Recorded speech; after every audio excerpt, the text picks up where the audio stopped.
Yo, look who it is, bro. Hey, this is Jesse the Body Ventura. It is Vince Russo. I love the name, Jesse the Body Ventura. Bro. Anyway. Brother, if anybody's working, it is you, bro. The hard-working union members of the Workers Club. Bro. You know, I'm a long-time 30-year member of the union myself. From what I understand, you don't pull your weight, you never promote the show, you never book any guests, you don't do nothing. I fought to try to get a union in the world of professional wrestling. Bro. And even got kicked out probably because of it. Bro, from the bottom of my heart. The Workers Club. I love the name.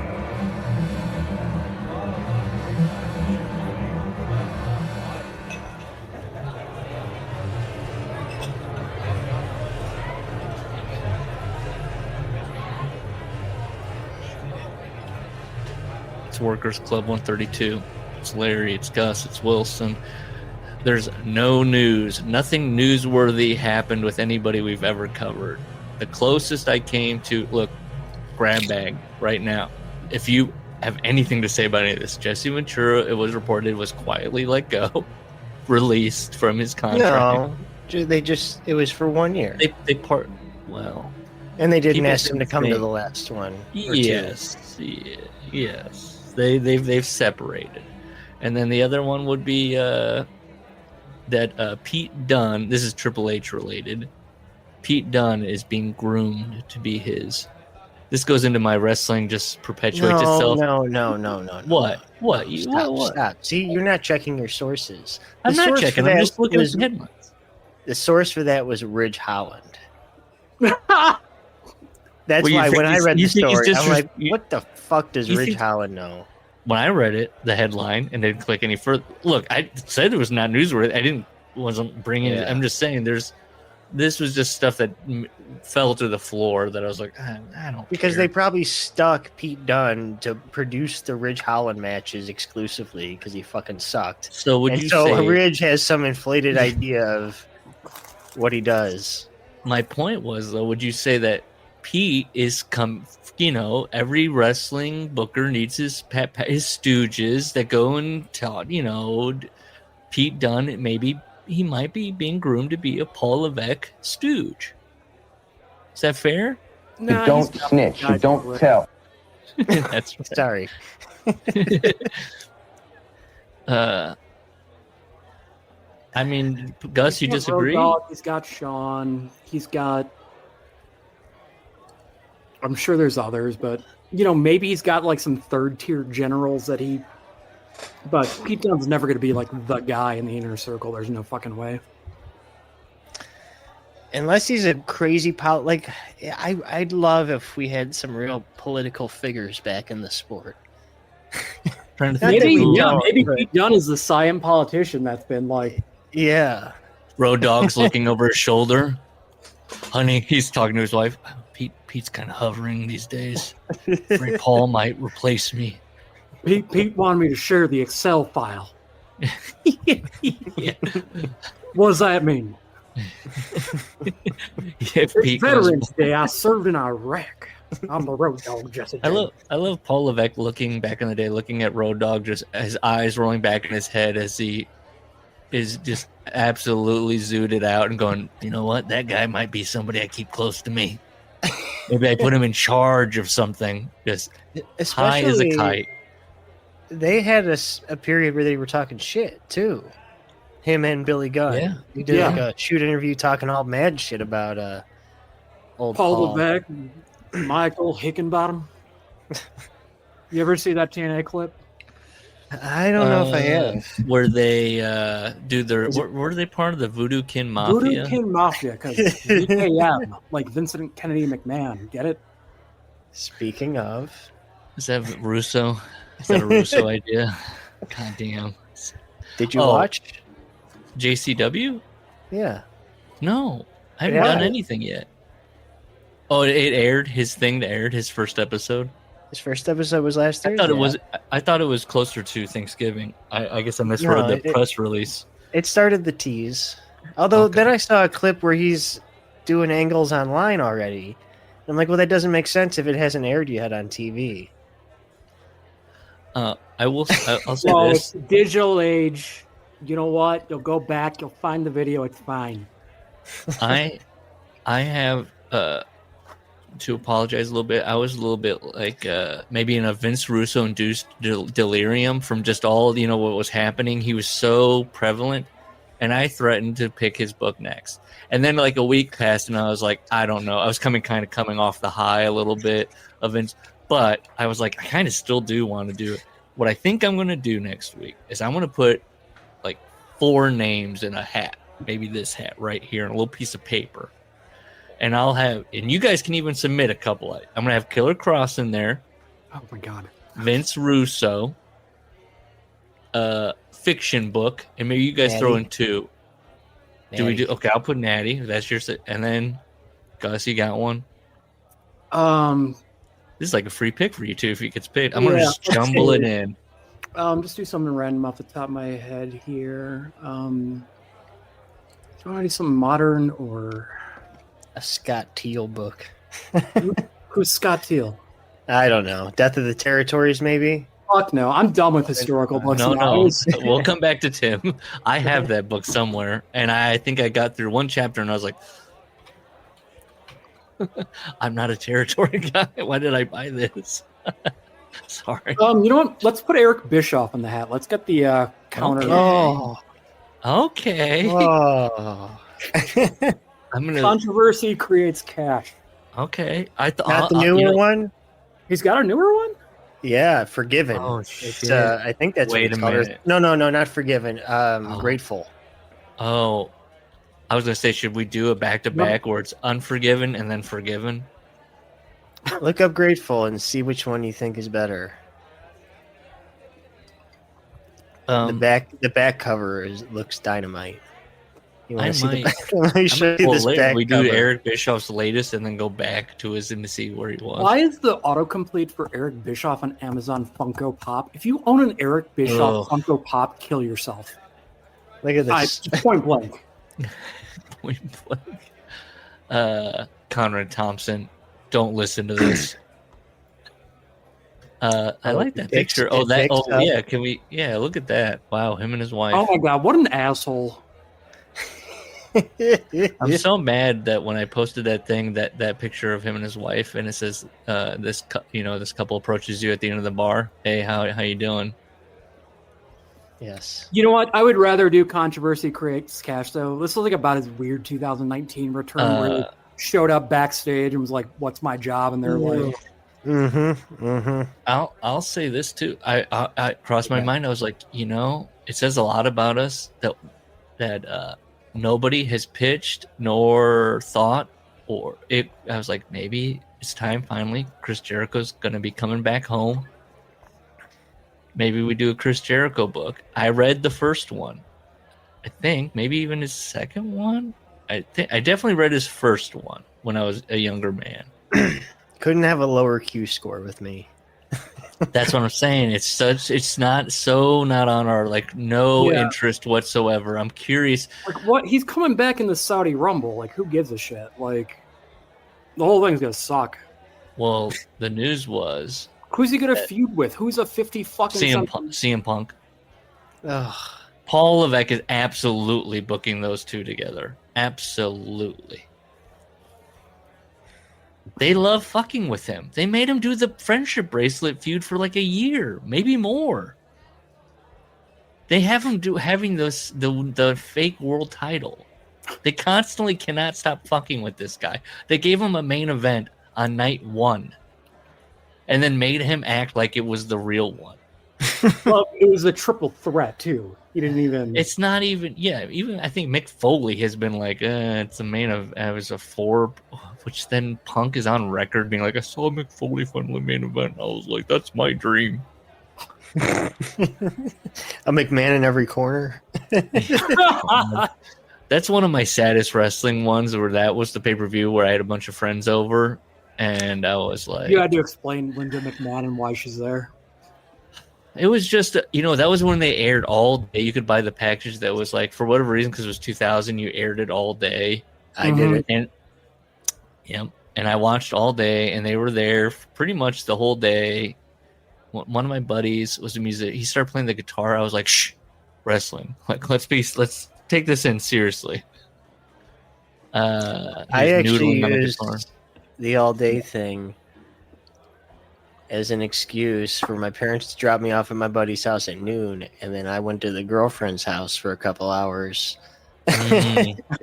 And then, we were on like WrestleMania, I don't know, like 8 by the time I got over there in the all-day thing.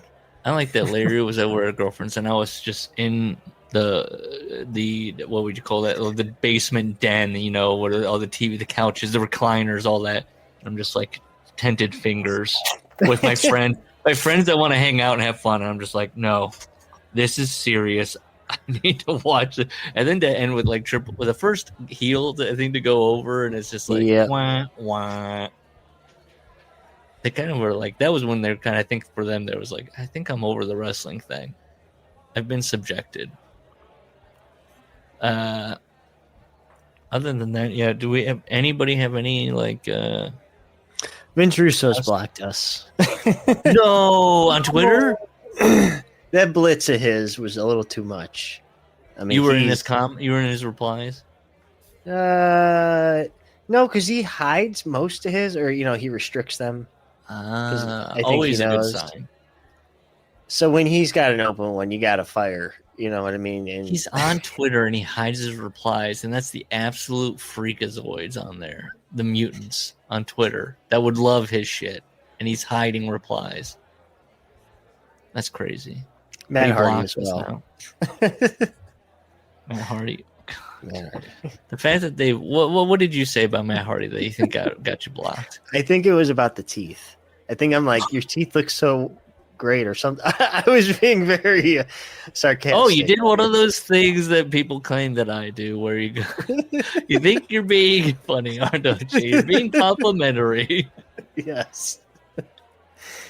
But you're being a little. I was just talking to a relative of mine.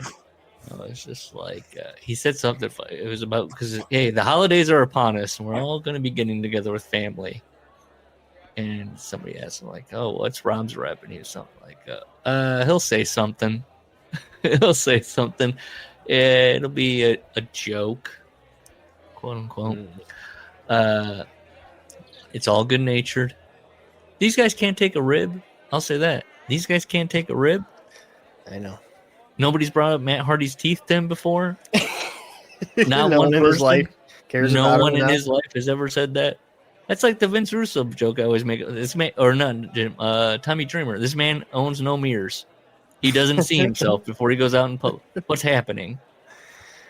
Hardy went to the, the cosmetic oral surgeon and said, Gary Busey.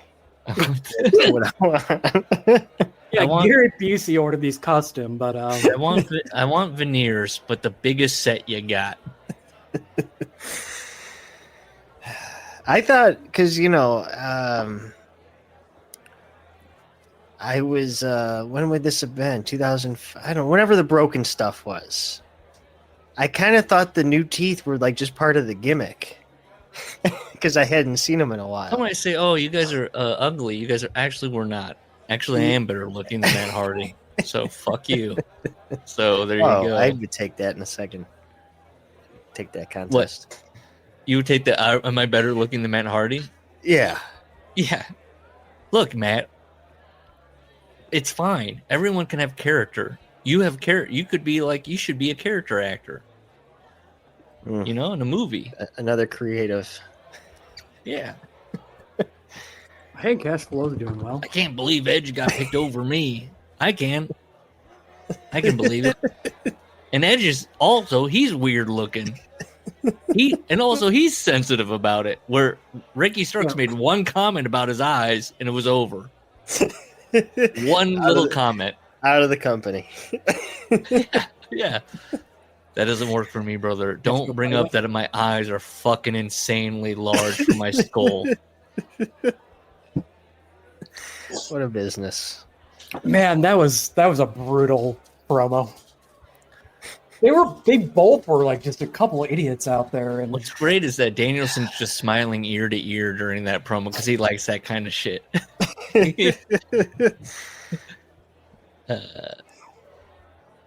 Danielson's another guy. You know what's great about Danielson? I'll say this about Danielson. I think if you were like, people used to be like, you look like a goat. And it was just like, whatever, man. He has that infamous story about like testing the lowest on the whatever Vince McMahon's charisma test, you know. It was revealed he doesn't care about anything. Oh, right. That's a guy you got to get behind. That guy, look, we've already talked about him. He's going to wrestle again. He's got his own issues. You know, this whole thing. You know, those stories that crop up every now and then with Danielson where it's like, he loves talking about flaccid penises. This is a workers' club guy. This is a guy that we need to... He's doing it right. You know, the big thing. I hope it's in the context of like, you know, what do you think Gene Anderson's dong looked like? I think it is. That's amazing. That's also, there's that meme of I taught Cody Rhodes how to lie. That thing, that whole story, you know, bowling Ryback. I think the Bryan Danielson is workers' club coded. Because wasn't the story with bowling Ryback was they were like at a Panera and he kept just like being like, you want to get like chicken with that? Oh, you need protein? Don't you need protein? I think he's just needling him about protein. Listen, we're all the same. It's people. No, we just kind of made slightly different choices. We're all the same age, all like probably the same fucking wrestling. Yeah, I mean, I'm kind of grossed out by the amount of like, we're FTR and Phil are like, we gotta dress like Bret Hart and we gotta do all the moves from that match. The Darby Punk match gets deducted stars for like, we'll do the sequences from the Bret Hart 1, 2, 3 Kid match. Just fucking go out there. Can you just do? Yeah, that needs when people go. Remember when Punk would like reenact UFC fights? Cool. Like they see quote unquote sequences he saw in a real fight. Get out of here. Get out of here. Does anybody want to talk about me putting a old man in a full Nelson and throwing him to the ground? Like Tank Abbott? Well, that was what started it. I was like, I'll do it. I don't care. Okay, it's fine. I was reprimanded for it. You cannot do that. You cannot do that. I had a referee once tell me that in that tone. It's like, you can't do that. It was like a baseball swing with the hockey stick to someone's head. Oh. And it was like, it's like, it's not even about the penalty. He's just looking at me, telling me, you can't do that. We all learn lessons. It's okay. We're all good. I guess my hockey fights are like your bar fights. I never he was in. That was at a workplace. Okay. He touched my hat. He touched that your was hat? enough. Yeah. And then I started walking towards him. He started trying to get away from me. So then I got a hold of him. Yeah, clearly. I got a hold of him and I locked him up. He must have been pretty short if you got him in a full Nelson. Come on now. You can wrap anybody up. Give me a break. You kidding me? I'll wrap you up. I cannot wait to get Larry. I'm going to wrap you up like a pretzel. I'm going to fucking put you in knots. My arms are going to be so jacked they won't even bend enough to be put in a full Nelson. I tried again. We just do the finger. We do the test of strength. I'm like, can't do it. Guy won't give. Yeah, I will say this. I would have I have a buddy of mine who's a much better wrestler, a very good, and he's like 5'1". And my brother and I both tried to throw him in a pool once, and it did not happen. He just wormed his way out of us. We blamed it on low center of gravity. Wait, did you wrestle? Did when I was younger, a little bit. Okay, no, but that's enough. I know enough that I know I can't beat any real wrestler, even if someone only did it for a year or two as a kid.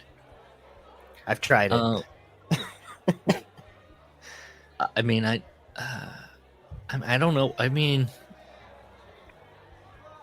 I'll just say I'm confident. I've spoken about it. I'm confident in my abilities. No, I just know from trying to grapple with several. And like I said, I know my limits. I tried with.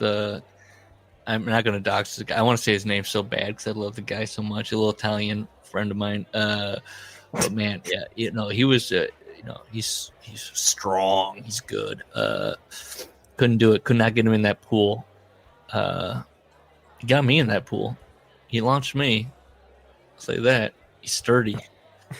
Let's get to another little guy, shall we? A little guy who I have a lot of notes on. I think we need a round of Brett first. Oh shoot! You want to do that? I'll do that. Let's do it. Can you control the media asset? Gus, pick a number.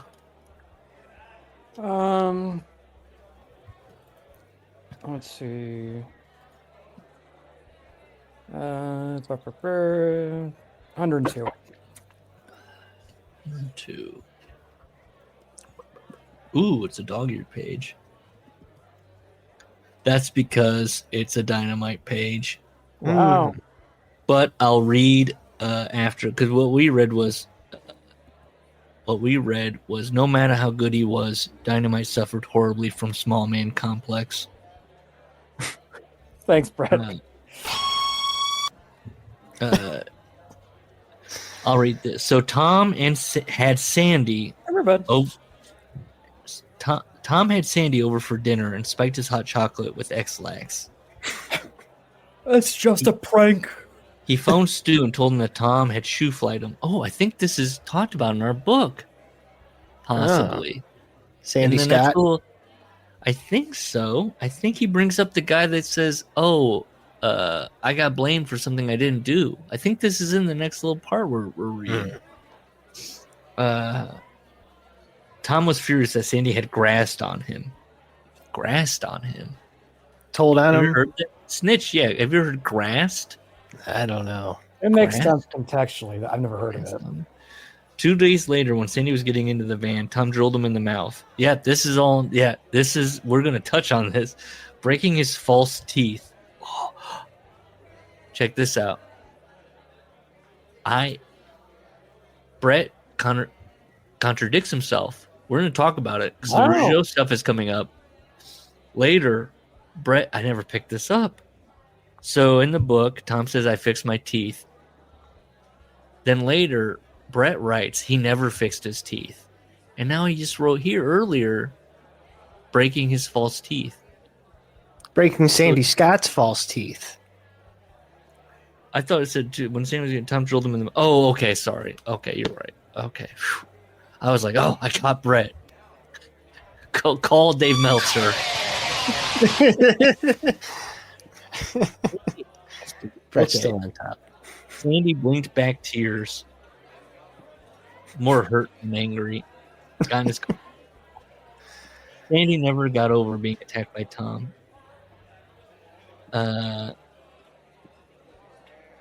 That's it. Let me see. There's got to be one. Oh, this is where he casually flicks a cigarette across the room and says to David Schultz, I'll try you, David, but it'll have to be left-handed. And then also it's the where the guy goes to the dungeon. Like, he licked his lips. It was obvious that Stu would love to get his hands on this smartass. Why is Lou always... Lou? Stu. He's always licking them lips. He sees a man, a brawny man. He's... Larry, give me a number. 400. Ooh. You know, if we ever repeat any of these, that's fine.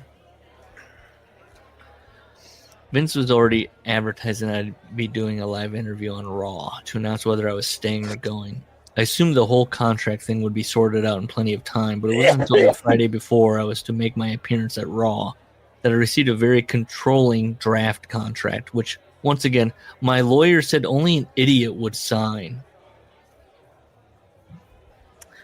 Then Vince's office called to tell me that his legal department had actually sent me the wrong contract. This was the third time over the years that I've been given this lame excuse. And we only referenced that I'm sure when we covered it was because Brett does sign a stupid contract with. Well, Somebody, I saw that too. When I clicked at the Bret Hart Google alerts, it was like David Otunga was like, what Bret Hart needed was creative control. And I was like, David, he did have that. It was legit. That's the whole point of the whole thing. we stop going to David Otunga for legal stuff now. The guy never practiced. Did he? Is he still married to Jennifer Hudson? Or No, who was they he got married to? divorced. Man, probably making bank on that TV show. I watch those tunnel videos. I like to see how people dance through the tunnel videos. You watch that, Larry? I don't know what that is. That's good. I'm the guy. I'm the real one of the group, of the trio. I'm watching the Jennifer Hudson. Cut to a week from now, Colin will be like, Wilson, Jennifer Hudson's not the person he's thinking of. It's a separate thing. I know what he's talking about. All right. Let's get to Tom. Can we? Shall we? He had a seizure. And guess what? In this whole next chunk that I read, he doesn't bring up having this seizure ever again. So, what happened to Travis? Oh, okay.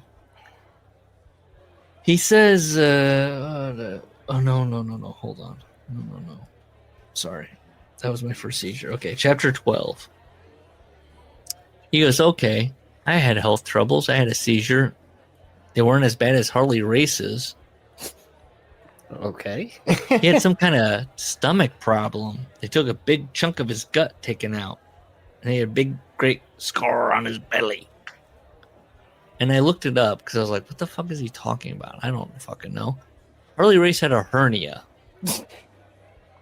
And then he had the vertical, so it had to be abdominal, I imagine. But it was, it's a vertical scar. Which then I took note. That's not a cross. That's up and down. But also, seizure is worse than a hernia. I don't know what he heard, what Harley Race. Yes.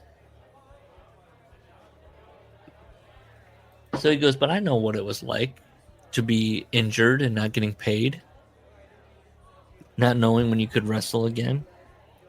And this is all a setup to when Honky Tonk Man said something about Harley Race.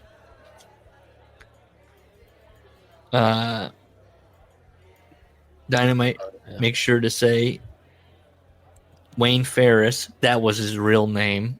And he also brings up Bruce Hart. Bruce Hart loved changing wrestler names, he says. Which I didn't know. Did Brett establish that Bruce Hart likes to tweak a name? I don't know. And he lets you know that, by the way, Honky Tonk Man, his wrestling stunk. Marks out of 10, 0.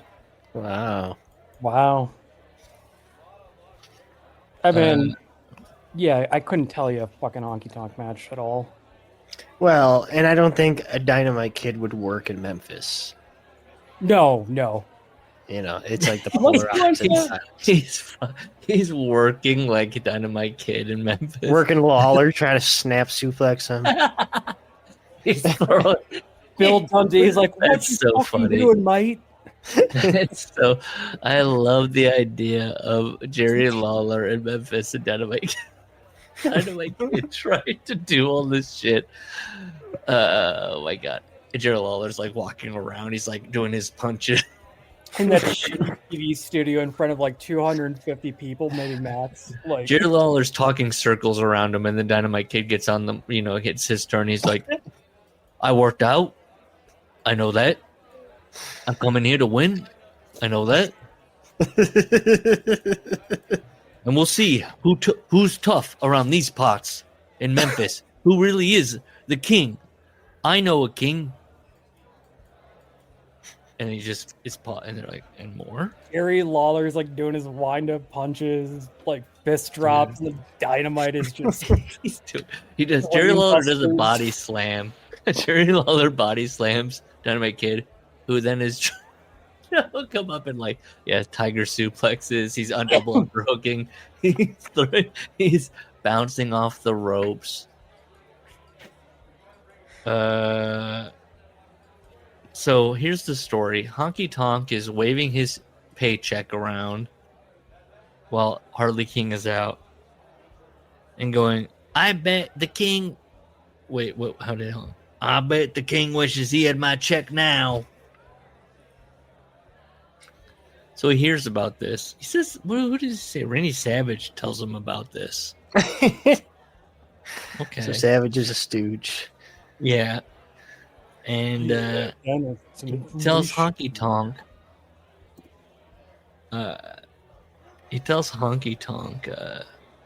Hey, can I talk to you? And he takes him into another room. And then he grabs him by the throat and he pins him against the wall and goes, I knew what you've been saying about Harley. And if you had that check on you right now, I'd take it and give it to Harley. And then he says that Honky Tonk Man is like sliding down the wall, going, "Oh," he's crying, "Oh, please, no." And then he says, "My voice, which because of steroids was very loud and very aggressive." This is what I wrote. This is loser shit. Like, this is loser shit to write into a book. Like, I was being so intimidating, you guys. I was like, oh, you fucking jerk. And because of the steroids, I was like actually menacing. It's like, if you have to write in a book, because of steroids, I was actually menacing. We can't underline how small the Dynamite Kid was. He's Chris Benoit sized, right? Correct? He's like, what? Yeah, what was I think his it's a little bit smaller. What was Dynamite Kid's height? Larry, come on, get on this. You're a big size queen. I'm going to guess 5'8". Yeah. Well, that's normal. That's fine. Well, now it is. You know what I mean? Nowadays, he Adam Cole. But he was short for the time, yeah.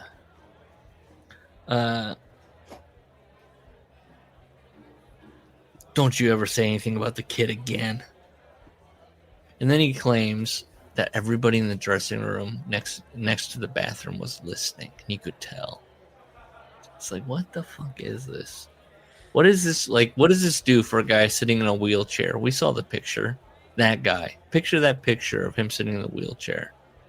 You know, smiling. He's old. And he's like, that's not fair. I mean, that's not him at the time. But he's him writing this book going, that's right. That's right.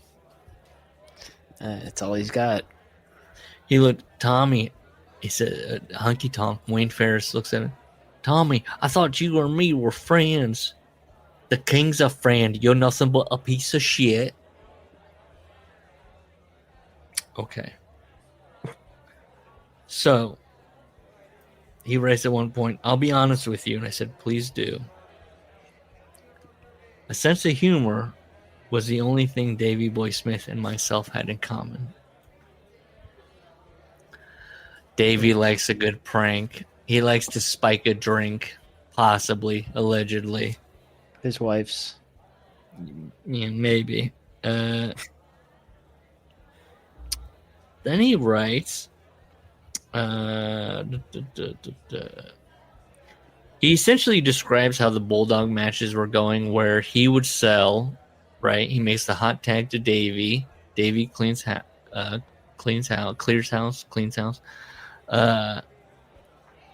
And he writes, I didn't need to do that either. I was like, okay. Well, let's imagine a British Bulldogs match where Davey Boy is taking all the punishment, and then Dynamite Kid comes in. I don't want to say you can't do that kind of match, but it seems like it should be the guy that can fly around. I mean, I hate to, Kenny Omega might disagree, but the tropes of it is the little guy, if you're in a big man, the little guy can sell, he works hard, and then the big guy kind of, does the big power moves. And Tom here is claiming, well, I didn't have to do that. We could have done it the other way. Do you agree? Do you disagree? You can't. I'm thinking of a very specific example. With Shawn Michaels Undertaker 1997. Yeah. Shawn worked like a heel, even though he was much smaller. But he made it work. It kind of is a different looking match if you look at the 2 pay-per-view matches they had. Yeah, you can do it, but I don't know that Dynamite. I don't know. Maybe Dynamite. Dynamite could do it. I think you're dogging on him. I'm not. Yeah, I might. That's why I put it. I wrote, put it to the group. I would love an undersized heel that just bullies everybody. Yeah. Like a Taz, maybe mid-90s Taz, not a... Oh yeah, Taz Bam Bam? My God. Let's pin this for Midwest Smoky Wrestling. We do a short guy or a tenacious little sawed off little heel. Yeah, and he's the one that comes in and absolutely destroys, and the big guy's the one he's kind of lumbering around. He's dumb. He's getting beat upon. Nothing can work. He's getting worked. Circles are getting worked around him, and then he finally tags in. This guy's like, "Look, this is how you do it. Wham, wham, suplexes. This is what they should be doing with Eddie Kingston and Hook." Badass though. He just got to come at you. It doesn't have to be like the speed and avoiding the dumb slow guy. No, like I want an ass kicker that's just like, "Fuck you." Yeah. Yeah. See that? Are we going against the crowd? The crowd wants Davey Boy to go in. They don't want to see Tom come in and go suplex, flying headbutt. They want to see him get back body dropped. They want to see him, flop around. You know what I mean? Suplex. Yeah. I would say Eddie Kingston Hook. They're a tag team, right? Are they a tag team? Yeah. Do that. Eddie Kingston sell. Maybe get some hope spots. Hook comes in. Suplex. Can that work? It's Hook. Okay. Well, yeah, I'm not going to argue that. I know. You really want Kingston in the match that long? I don't know. But he's only in there for the bit. Then he hot tags. Well, that's most of it in a tag match. That's Also, by the way, you're killing Eddie Kingston if he hot tagged the Hook. Save me, Hook. Save me. Yeah. I mean, I have. But then you're putting Hook in. This is why the tag. Look, I don't get an AEW booking, but this is why it's bad. You're putting Hook in the spot where he's like selling. He can't sell. He's not good at anything. Well, and why would you want to be under the learning tree of Eddie Kingston? He's a fucking bum that's never won anything. He won. He was a Chikara champion for like 6 years. Cool. Not that they were ever on TV, but Sammy and Dustin, similar, right? I mean, Dustin had like 2 feet on him. Oh, yeah. He looked like his child. Oh, the tag team? That's right. Yeah. That was more punishment, not punishment, but it was like last shot for Sammy. Like, you got to fucking behave yourself. And sure. I have a prediction about Sammy that nobody's going to like. He's going to figure out. WWE. Yes. Well, no. Oh, yeah. He will. He's going to figure something out, and it's going to get him over. I don't know about that. I know. I feel like it's a long shot. I mean, what do you want to bet $1 on? I will bet at the very least, I guarantee you he does better over there than Starks. Oh, in WWE? Yeah. Oh, for sure. If he went over to WWE, I'm even saying even in AEW, he'll be given a chance at something and it will stick. That's what I'm saying. Okay, absolute silence. So he likes Davey's sense of humor. And he's talking about how, yes, he had to be taking the bump. But he blames that also on Davey's scared of getting hurt in the ring. And he goes, watch his clotheslines. Watch them. He touched them, then lift his arm away. And it's like, well, because it's fake. It's fake, Tom. And Tom's like badgering him, like, no, take their heads off. Just go in full force. Who cares? Listen, Tom's kind of like, you could trace the modern wrestling back to him. Mm-hmm. You know what I mean? Just laying it in for no reason, just so it looks good to the fucking 13 people who can notice a real looking clothesline versus a Lex Luger clothesline. Well, Lex Luger clothesline is better because he's got a steel plate in his arm. But yeah. Do you think Tom would be a fan of the amount of wrestlers that do the thing where they kind of like use the ropes as like a very Terry Funk like ew. They either spin around with their legs, they kind of like they bend into the ropes, they fall out almost, but then come back in, or they spin around the ropes. Why are you bringing this up? I'm just throwing out something that's like fairly modern. With Tom, do that many people do that though? I've only seen Moxley do that, and Hangman does it. I mean, it's common. Who else does the thing where they fall out? MJF kind of falls out of the ropes a little bit. Everybody likes to use the ropes. So like Rey Mysterio, Dom. Everybody likes to use the ropes a little bit. Add some flavor. I always laugh when Bret Hart used to say, like, these guys are doing things I never even thought of. And it's like being outside of the ring, like using the rings, the side of the ring apron, like using that part of it. Bret's mind couldn't comprehend that. Who does Bret say that about? Just Bret has spoken in general. He's like, I thought I figured it all out. I thought I figured out every. So you're saying you don't think guys are doing that? Yeah, I don't think so either. I agree. Well, that's why like guys just go. They watch wrestling and they go, "Oh, okay. So what else can we do? Like, what hasn't been done?" And that's why you have that thing of like using the ropes or like falling out of the ropes but coming back. I did it. Yeah. That's why. But I like the Bret's never like. You go to time travel. You go, Bret. What if you like get power bombed on the ring apron? He's like, what?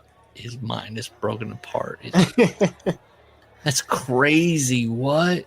I just was thinking maybe you Irish whipped me into the stairs.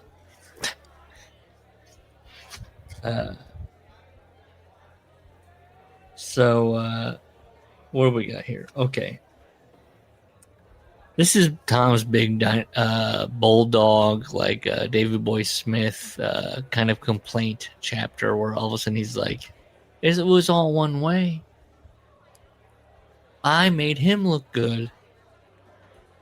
And then he brings up the hospital thing. He's like, I was in the hospital. He never came to see me. He just took a picture with me. And it's like, you already talked about this, my man. We know. And then he says, Davey called his family and told his family, which is also Tom's family, he's all messed up on drugs. He's probably going to die soon. And then they go, well, and to him, he's like, they think Davey Boy's clean. Oh, he's clean, but I'm on drugs. He brings it up again. This is a sticking point. He did not like that Davey Boy would talk to the family members going, Tom's all fucked up. I've absolutely nothing. It's what's up, Liz? That's just drug addict behavior. On Davey Boy, too. You know, because he knows he's fucked up, too. But if Dynamite's a little more fucked up, then you can ride that. And just be like, yeah, man, it's bad out there. He's fucked up. Davey Boy's going, I'm functioning. I'm showing up to dates. I have nothing. It goes into the whole, like, just stories of, like, who they were facing. He starts talking about women's wrestling at some point. I have nothing. It's just like he's like, oh yeah, Sherry Martel. They used to show her knickers. He doesn't say that, but it's just like him. He's just rambling about like the roster at the time. Yes. It's just reminiscing fondly of Yeah. Sherry's sneakers. He talks about like Paul Orndorff. He's like, oh yeah, Paul Orndorff. He had that thing with his arm. Yeah, that was fucked up. He does bring up Dynamite and Orndorff were the incredible shrinking men, according to some wrestlers, because they were off steroids. Ouch. Then he says that Vince used to have Orndorff go out to the ring before a show and pose and kind of like, work the crowd. And then even after his arm was all fucked up, he still would have him go out and do that. I don't know about that one. And he just writes, that was Vince. And again, he's brought this up before. Vince would just do things for his own amusement. And then after all this, like let me count the pages. 1, 2, 3, 4, 5. After 5 pages, he goes, but going back to Randy Savage, he just talks about... Yeah, this is weird how he goes back in time. It is, and he does this a lot in this section that we read, where it's like he jumps back and forth, or you have no, like, where are we right now? What are we doing? It's almost like he told a woman that got yelled at on Amazon reviews, like, here, he spit it out, and she tried to her best to, like, put it all together in some kind of chronological order. Essentially what had happened is that WWF and WCW were in the same city, and Randy wants somebody to watch his back. That's the gist. At the bar. Because you think, yes, when they're out and about, somebody from WCW might try to, like... Listen. I mean, Randy's got history with this. I mean, in the early 80s, he pulled a gun on Jerry Lawler when his father's promotion was competing with Lawler's. Yeah. Huh? Uh-huh. What I like is this. So they see Ric Flair at the bar. Dynamite comes up and introduces himself. Ric Flair says, I'm doing fine, Dynamite. I've been hearing a lot about you. Tom writes, I wasn't sure what he meant by that. I also like that he asked Randy how he's doing, and he puts in the oh yeah. How's it going, Randy? Oh yeah, I feel good.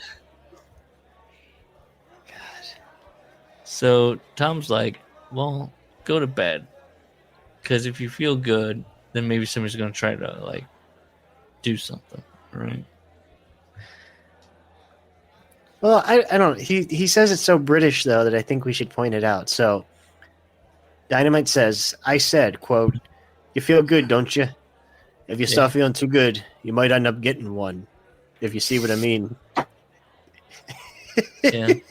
Getting one what? Getting one. Get one in the papa. Okay. And Savage says, I didn't think about that. I mean, isn't that the reason Dynamite's there?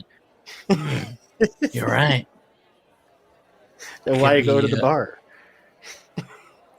I could be, Ric Flair could start punching me, and then Bill Apter takes a picture, and then, oh my God. What are we doing? Who cares? Yeah. Tom writes, it's surprising who you can run into at the airport. I wrote, it's surprising for me at the airport to run into somebody, but if your whole job is traveling, a majority of it is traveling. It's just, you're gonna... It's actually the best place to run into somebody because you all have to use the same airport. You guys ever run into anyone at the airport? Stephen A. Smith. Okay. Like, Steven. My buddy's believe seen I'm reading Clinton you. twice. I'll say I was this. way to Epstein Island. I'll say this. My family's from Connecticut, and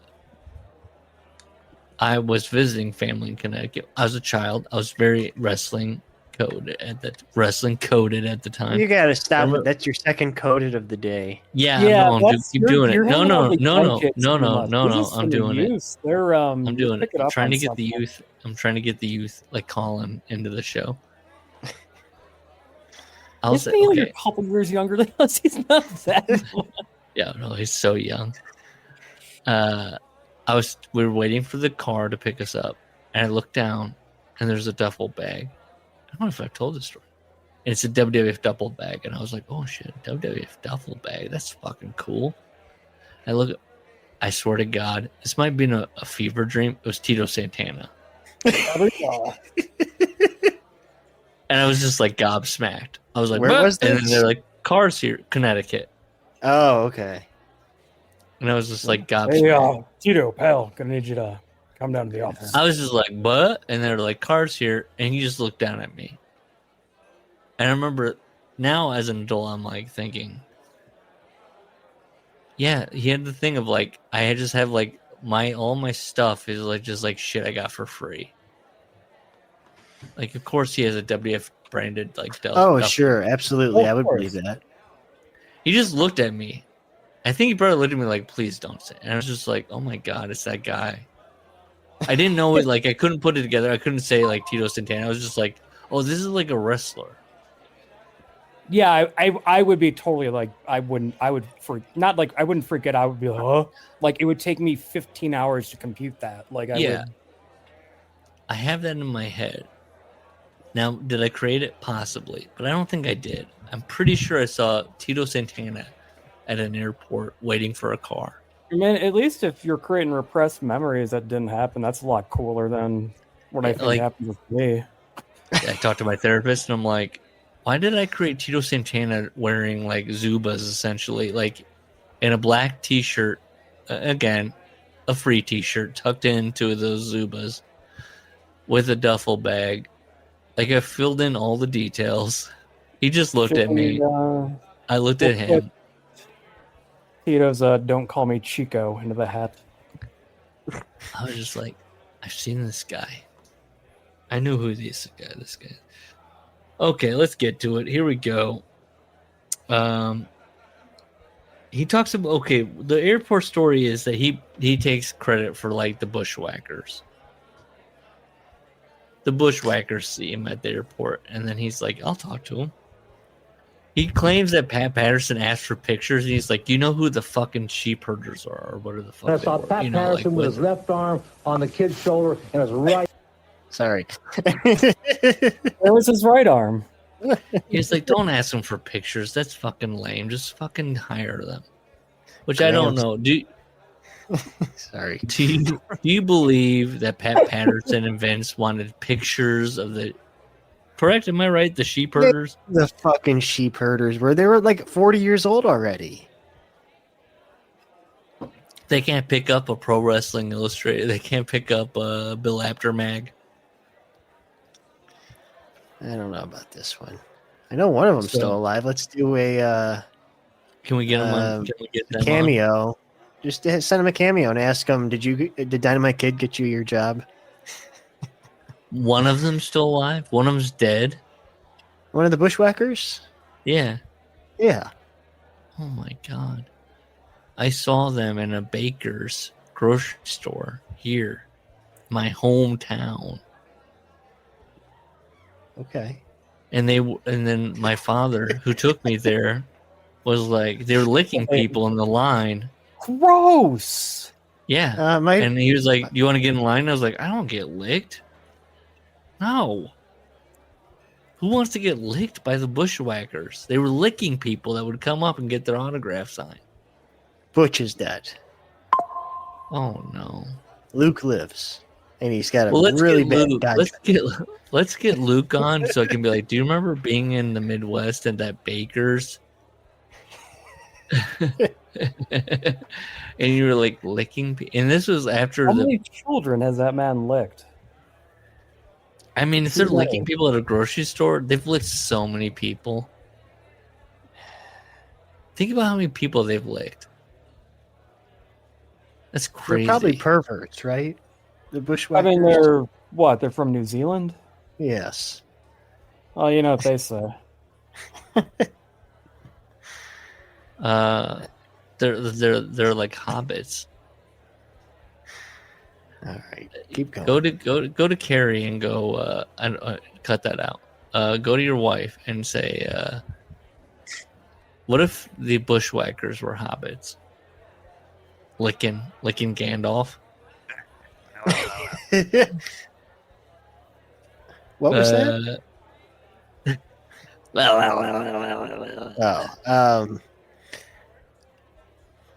What was I going to say about that? They could be fine as comedy relief in Lord of the Rings. I'd buy that. That'd be kind of fun if they're doing their little bushwhacker dance. Yeah. I think Wilson's onto something. Thank you. The bushwhackers in Middle Earth. I'll be honest, I've never watched the Lord of the Rings movies, and I refuse to. And I've watched them. Well, the first two, and I don't like them. So I feel like that's a Patreon thing where Gus and I, with Larry and his wife, watch the Lord of the Rings extended edition on whatever the fucking 25-hour fuck you version is. Dude, I have a friend of mine who is a huge Lord of the Rings guy. He was like, the extended edition. I'm like, stop. No, never. It's so long.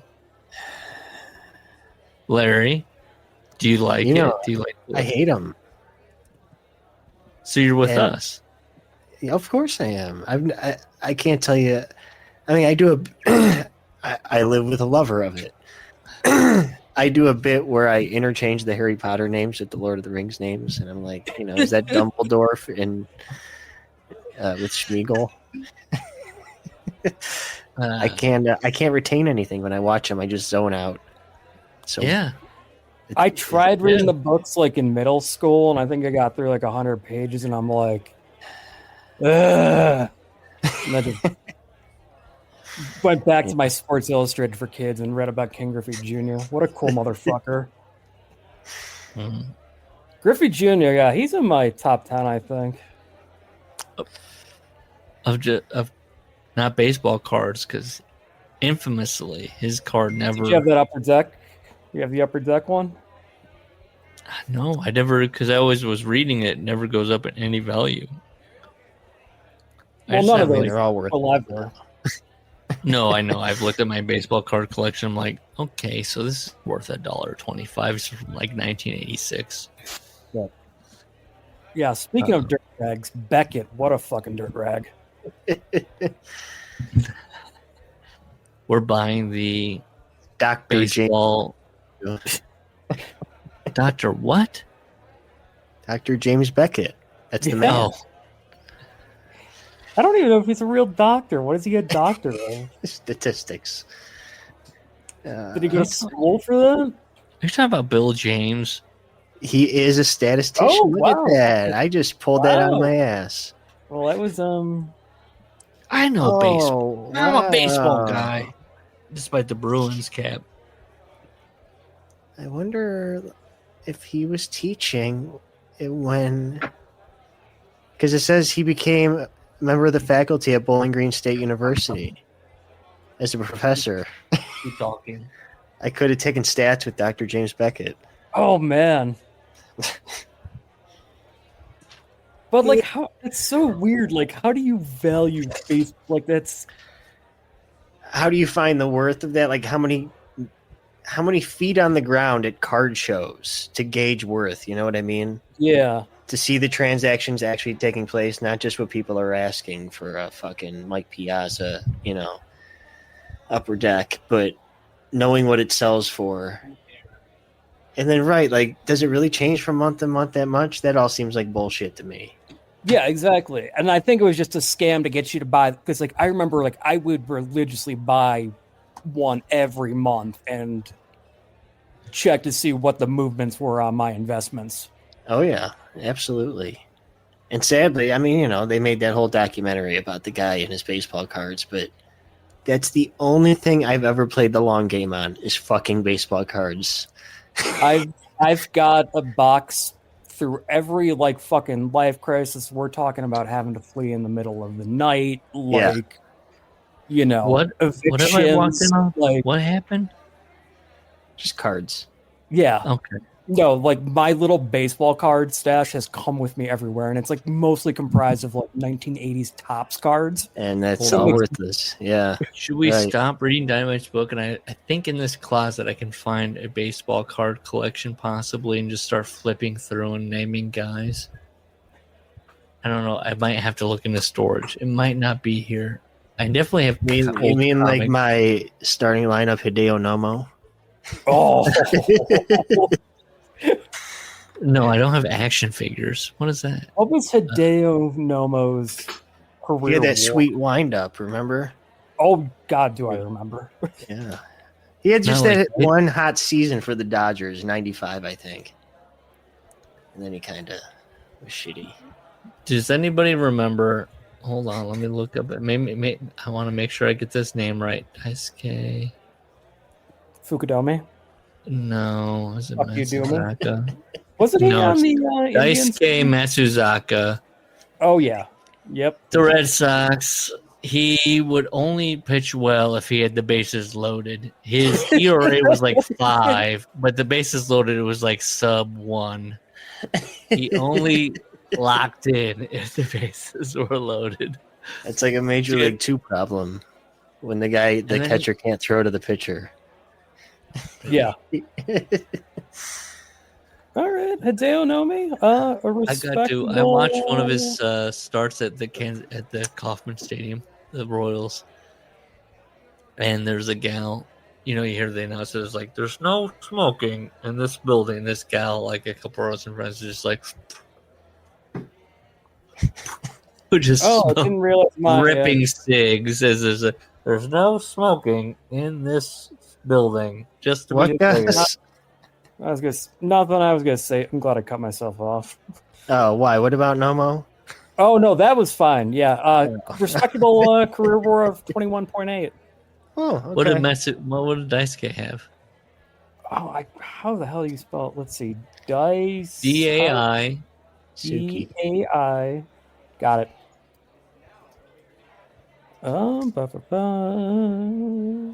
Negative 0.2. No, 9.3. Okay. Over 8 seasons. That's a bases loaded ERA coming into play. He was such a highly touted look at guy. splits on Baseball Reference. I'm sure he's got bases loaded split there. Oh, I don't know how to drill into that. I am not that smart. Can we take a break? Okay. We've been away from the book for like 25 minutes, so. All right.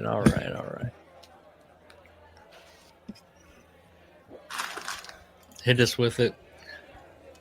Yeah. Right after first appearance, and J.K. Simmons is done. Wait. We're breaking up. Say that again. Sorry. As I said, as soon as J.K. Simmons is done selling me some insurance. Okay. You're going to present something. Okay.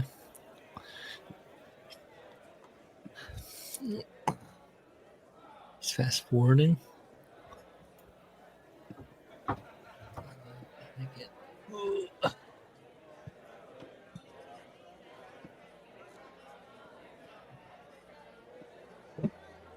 Oh, God.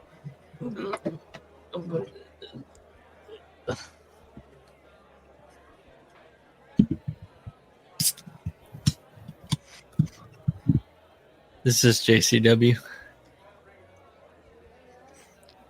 Oh, I'm sorry. I forgot to present it. I'm sorry. Yeah, remind. Sorry. Yeah. I was like, I'll cut all that out. I'm sorry. No.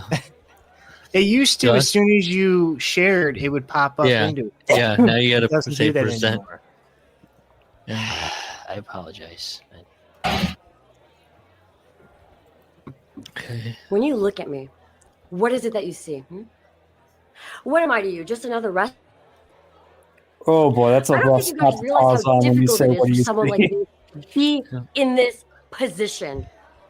The amount of hours of sleep that I've lost, the amount of relationships I've had You to. know what, Jeff? This is where I would usually tell you to cut, but I want everybody to see this. See what? See what exactly? Do you think I give a shit about that story? What you had? He's still doing it. Answer my question. How old are you? What does it matter? How old are you? 20-something? 20-something, and you've been through what? You've been through nothing. You have no idea what I've been through in my life. And, You you have know, no and I don't idea. care. And I don't care. Good for I you. don't Good care. for you. You're sitting here crying to an audience that doesn't Pause it. care. I Pause hired it. you on your. I love this so much. Yeah, maybe You're we not good. look, maybe we don't do the head idea. Maybe we do the unforgivable. Vince Russo's idea is like, you know what audiences want right now? An old man yelling at young people. Well, this is That's clearly what going they- to be the Me Too girl. You think that's? Well, he said that was just, he was joking. No, remember Yeah. you were wrong about that. He wasn't joking. Was I about wrong? He wasn't joking, but that was for the NWA. that. No. Now, but no, it was for the If JCW. I had the pencil, you do the Me Too thing, but you do it in a Larry David sort of way, where it's like, there's like a ridiculous humor about it. It's the fabric. Yes. I'm interested in seeing that. As opposed to now we got Vince Russo, who's I You wanna don't say think Vince he looks- Russo has the 80? subtlety of Larry David? He does not. he looks about 80, and he's It's yelling also at a like, I young want woman. you to suck my Johnson. I was trying to see if he had gray ear hair coming out. He's saying It saying looks like it. you can't tell because he's got a bad haircut and it's covering his Yes. ears. Like, He's it's saying hard to get it. It's hard to get a good haircut in the front range. Let me tell you. you are 20 something. You don't know nothing. Did you ever have Negro shoes? But okay, well, let's play. Where does this go? Reputation. So you're going to come here and you're going to look for sympathy in a wrestling promo? I'm not looking for sympathy, okay? I don't know what you think that is, but it's not looking for What sympathy. is this dancing What around? is Did this? you learn What this is in this? wrestling This school? is proving a damn point, okay? So you're going to listen to what I have to say or not? Got 5 seconds. Got 5 seconds? Got 5 seconds? Here's what I'm going to say. How about you go backstage, watch me out there, and I'll prove why the freak I am here. Beautiful. Why the frick? Beautiful. Put You your can't swear money on where your YouTube mouth in the is. JCW promotion. Rewind it. I You want to see. already did that. You said I just did that. Yes. What? That's why I'm Oh, here. No. Rewind. Wait. Go back. No. He's doing a thing where he's like, I actually brought that out of her. He's That's a why I'm director here. now. He feels Why like a are- bad, like, not to be crass, but like when internet pornography was first like entering the modern Absolutely. era. Okay. Absolutely. All right. Absolutely. You know Director exactly what I'm facts. talking about. Okay. Yeah. Okay. You see the hand come out of frame. They shake the hand. How's it going? I got some questions for you. Man, they had Why some do- great names on some of those sites. Why do we Real have to legend. see him? If he's the director, if he's doing that, why do we have to see the nuts and bolts of it? Do you know what I mean? It's what the WWE does. We want to compete with the WWE. It's I like was trying to everyone think- else knows, like us and WWE, they're the only ones that do the live weekly. I was trying to think of a movie where that happens, like even like a meta experimental movie, but I can't think of one. Yeah, like who would do that? I mean, other than a mockumentary, like Spinal Tap, obviously, you see Yeah. Bob Reiner, but I don't know. let's get to Tom. Here we go. This is the big thing everybody knows about him, right? The Rougeaus. He says, I'll be honest. I never liked the Rougeaus. They were arrogant and ignorant. So there you go. But then he goes into recapping gimmicks that are going on. You get the big boss man. You get Mr. Perfect. I wrote, this sucks. What are we doing? And then he goes, I got along with Kurt. But his pranks, it backfired on me. So he says, remember how I used to say, don't leave your clothes unattended? You know, him and Davey would be snipping up clothes. Well, Kurt did that to the Rougeaus. Like, he cut their clothes up. And then he went to the bathroom. And so somebody, because they told Kurt, watch our clothes. And then he went, I'm in the bathroom.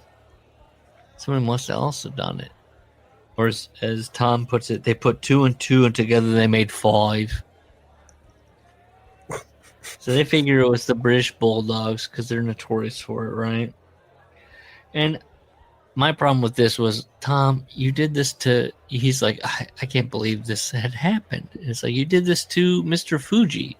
You literally went up to him and went, it was somebody else. So he keeps going, he keeps reiterating this. I didn't know what was going on. I just knew that the Rougeaus didn't like me. I didn't know what was. So he goes up, they're playing cards. Jacques is sitting, his back is to Dynamite as Dynamite walks in. All he did was give him a cheap shot. Just a flat hand across the ear, as he said. That's all he did. And it's like, well, yeah, he didn't know what was going on. You don't know what's going on. And you gave him a cheap shot. So they're getting into it. It's broken up.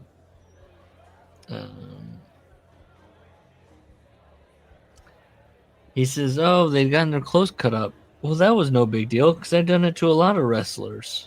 But let it be known, I mean, I know what you're about to say, that Dynamite slaps Ray. Yeah. Right? Well, yeah, he just did. He's now the aggressor. He's the first one with the physical violence. Yes. Just because he heard they were cursing them. Yes, he was saying, oh, the Bulldogs, they cut up our clothes, those fucking assholes. It's such a strange thing to be mad about. Yeah, he comes in, he goes, well, I didn't do that. So he slaps the guy. Then it gets broken up. And then he goes, well, yeah, their clothes are cut up. I'd done that before. And it's like, it's no big deal. And I go, well, is it a big deal or not? Because you just slapped a guy.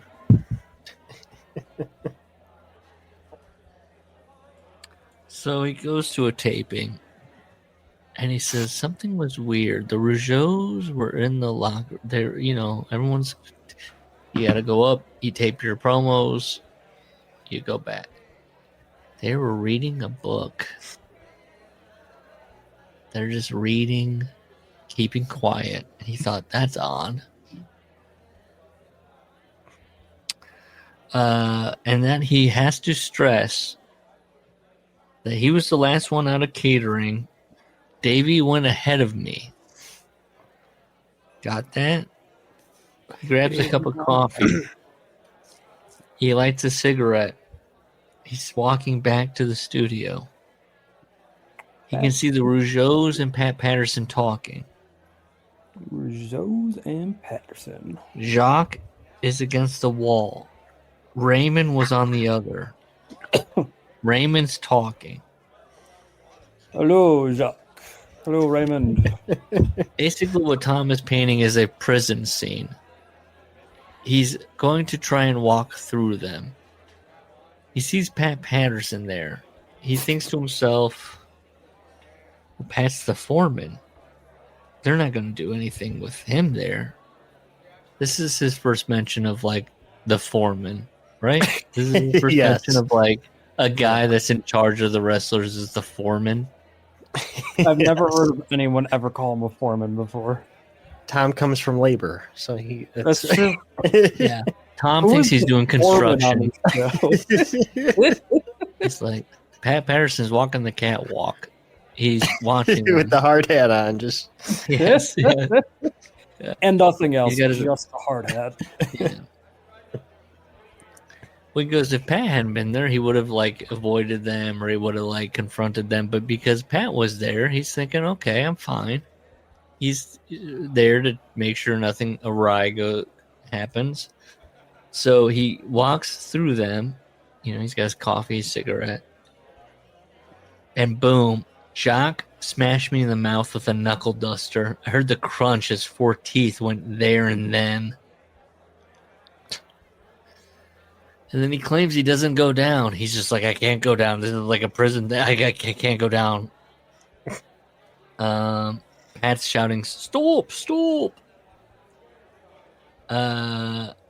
He thinks they're going to kill him. And then Bad News Brown comes into the hallway and he goes, what's going on? Is that what he sounded like? Bad News Brown saved my life. And he does. He believes that they would have killed him.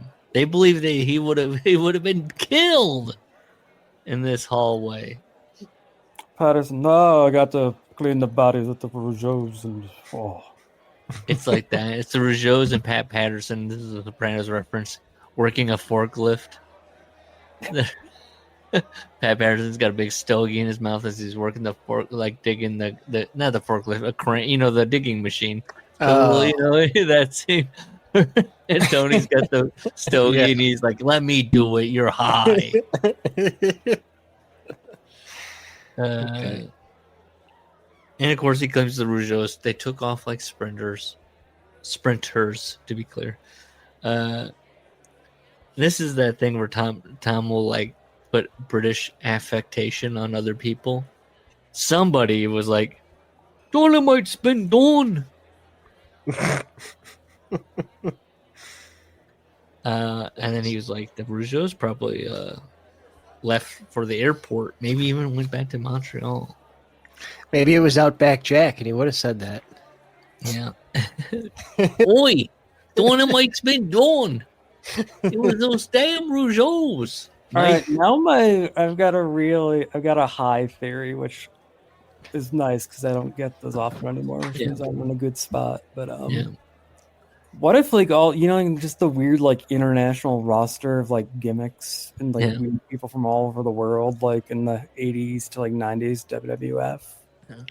What if they were all like various like government informants from like around the world, like all like government spending millions of dollars on this weird like Volkov was an asset? Was it? Volkov was an asset? Absolutely. Yeah, this is the psyop.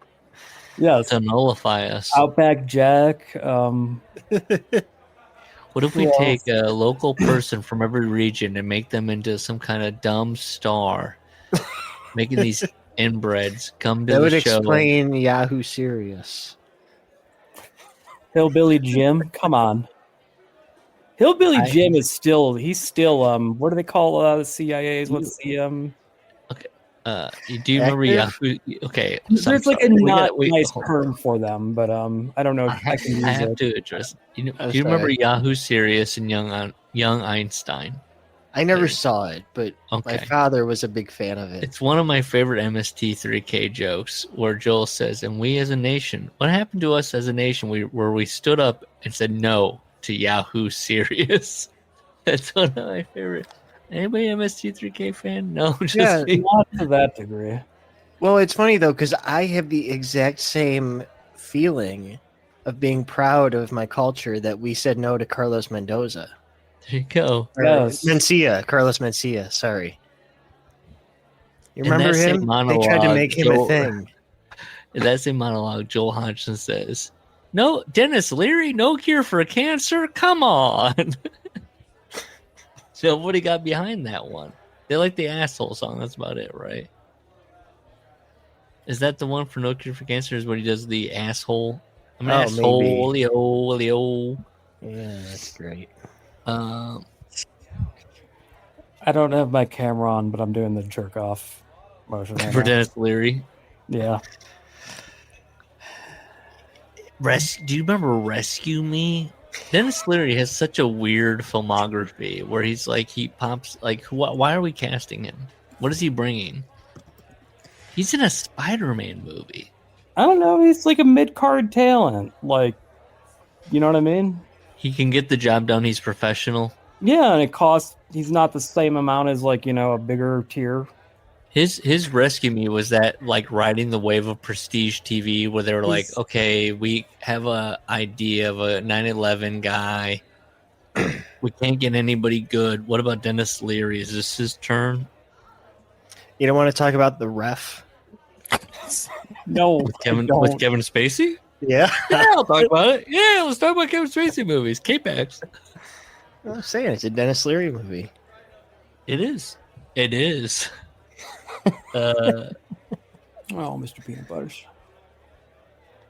All right, back to Pat Tom. Patterson says Vince. Okay. So Pat Patterson gives him money.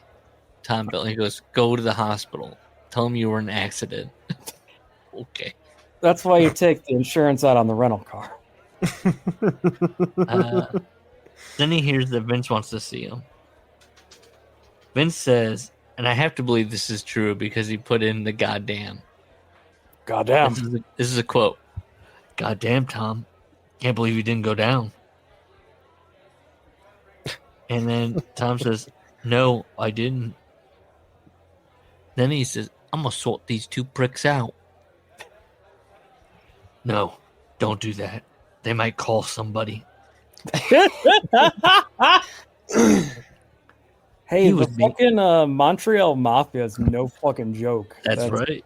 That's what Tom writes. He was being serious as opposed to being funny. They knew people in Montreal who could see me off. Leave this with me and I'll sort something out. Man, I would love to know about all the Vince standoffs with like mobsters, government officials, gangsters, like The sheiks, heads of the state. Harrisburg police after Jimmy Snuka. Oh, that's probably small potatoes compared to some of the stuff. But yeah, absolutely. That's where it all started. I'm anxious to learn, just as you are. So Tom is walking away. And he's like, how did Vince know I didn't go down? What? And he's like, his mind starts reeling, spiraling. And he thinks, what was I supposed to have done? Was I supposed to go down? Did he want me to go down? So, and then he finds out. What? No, that's just a weird. I don't know what he's even. Well, I would write that at the end if we want to discuss it. What is the idea in his mind? Because he talks about it a little bit later. He's like, I think Vince wanted this to happen. Like, what is the what? Why would Vince McMahon order Pat Patterson to get the Rougeaus to beat the shit out of Tom? Like, what is the thing? Is it that he is such a bully that it is time to put the bully in his place? Is that the idea? I mean, I can't think of any other idea why, like, Vince would be like, we need to, like, yeah. Like, why would Vince care? Like, why would Vince be involved? And then also just the idea, like, so he's like, oh, Vince knew. And it's like, well, yeah, Pat Patterson was like, fucking hell. Like, they beat the shit out of him and he never went down. This is like, he's just recapping. They have 3 fucking tours going. There's such low priority for Vince. Vince is a Machiavellian. He's like, Tom's a problem on the tours. All right, well, goddamn. Let's have the number 5 heel team feud with the number 4 face team backstage. Tell them they won't be fired, but bring knuckle dusters. Make it look good. Send in Kurt Hennig. I have a job for him. We'll do it on interview day, on promo day. Give me Larry the Axe's kid. He'll come from catering. Make sure you're in the hallway. It's like that. It's like Oz. The guards will be away.